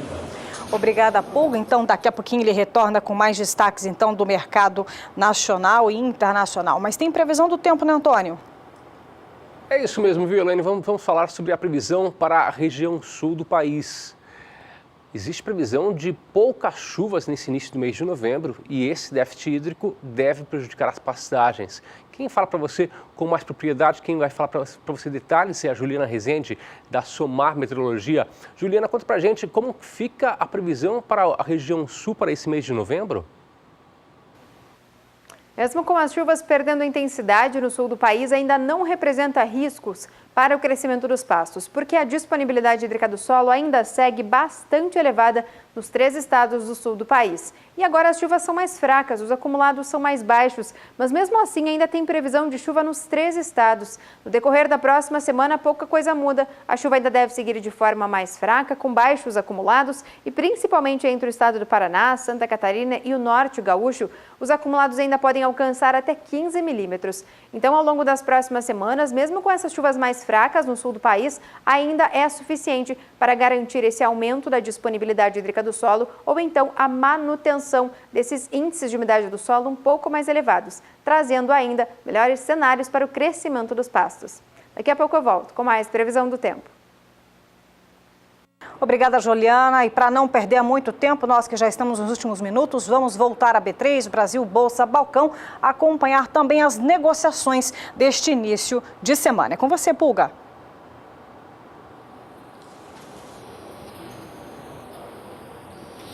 Elaine, vamos começar pelo café, não? Café que é negociado no mercado já na sexta-feira, né? Especuladores atuando nesse mercado de café, tanto café robusta como café arábica, mas nós tínhamos uma alta para o café arábica na sexta-feira na Bolsa de Nova York, viu? O mercado subiu mais de 1,60%, uma recuperação que trouxe aí, pelo menos os vencimentos mais curtos, vencimento de março do ano que vem, já para a faixa de $1,30 por libra-peso. Agora, o que acontecia aqui na Bolsa não foi diferente. Na B3, café ganhou até quase $3 por saca na sexta-feira. Então tivemos uma alta no mercado de Bolsa. Alta que também atingiu o produtor lá no campo, né? No sul de Minas Gerais, café arábica bebida boa já subiu de novo para R$ 465 a saca. Isso no sul de Minas. No Cerrado Mineiro também subiu. Já voltou à faixa de R$ 475 a saca. Lógico, muito abaixo do que o produtor esperava, mas uma recuperação. E o café arábica Rio, tipo 7, lá da Zona da Mata de Minas Gerais, também subiu. Voltou à faixa de R$ 415 a saca. Café arábica, repito, Rio, tipo 7, tendo como referência a Zona da Mata de Minas Gerais, R$ 415 a saca. Agora, o que o CPEA constatava na última sexta-feira é que uma retração de vendedores e uma alta lá fora elevaram aí os preços médios do café, né? Alta de quase 1,5%. Veja o levantamento do CPEA feito na sexta-feira. Café arábica tipo 6 duro para melhor subia para R$ 455,06 a saca em média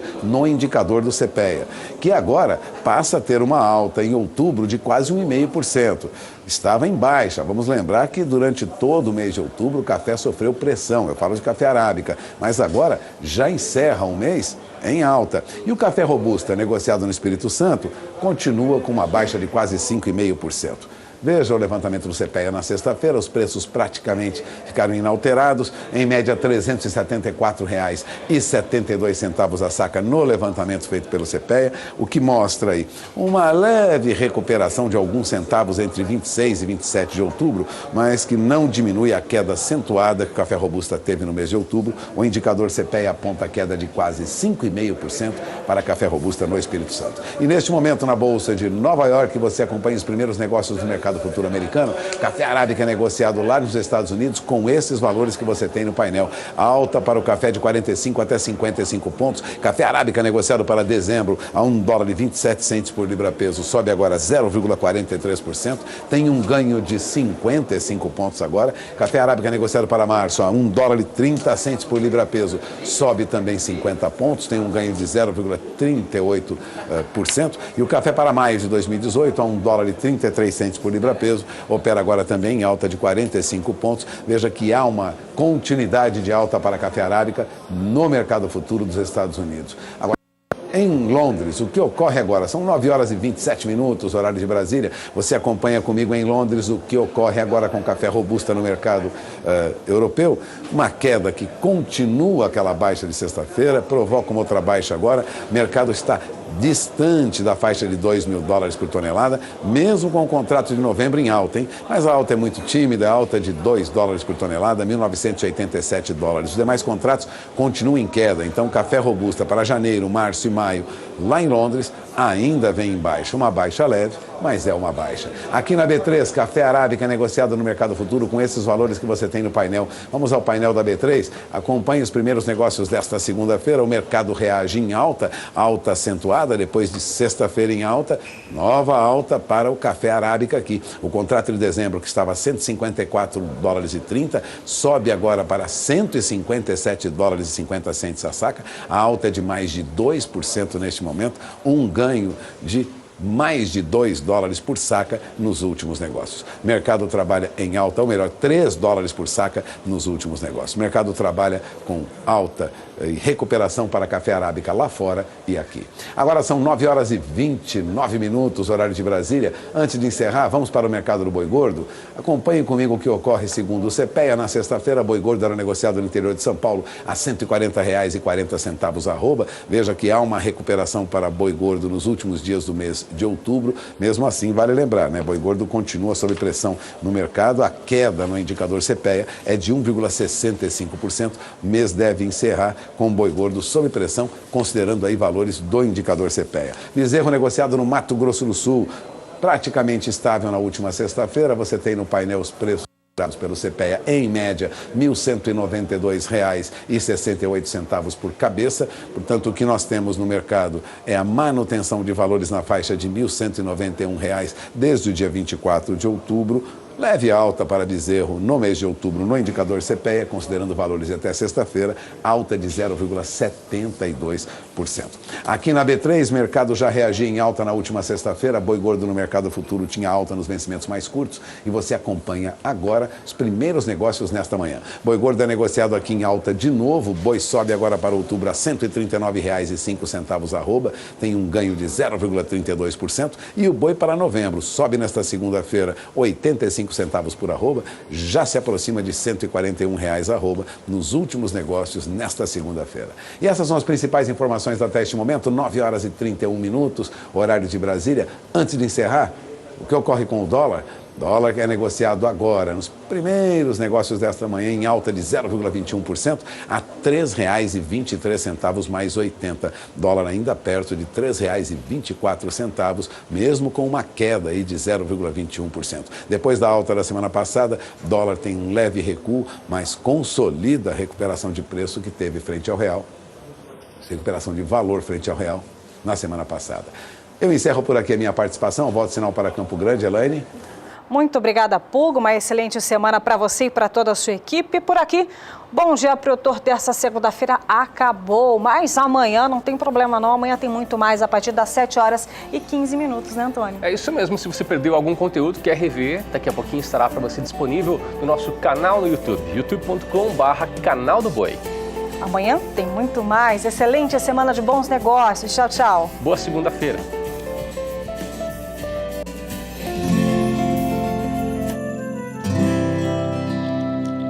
Acorda que o galo já cantou e o sol já vem fazer brotar mais um novo dia. Lenha no fogão, café pra esquentar e a bicharada no quintal. Horta pra molhar, tira leite no curral, arreia o cavalo, tem gado pra campear.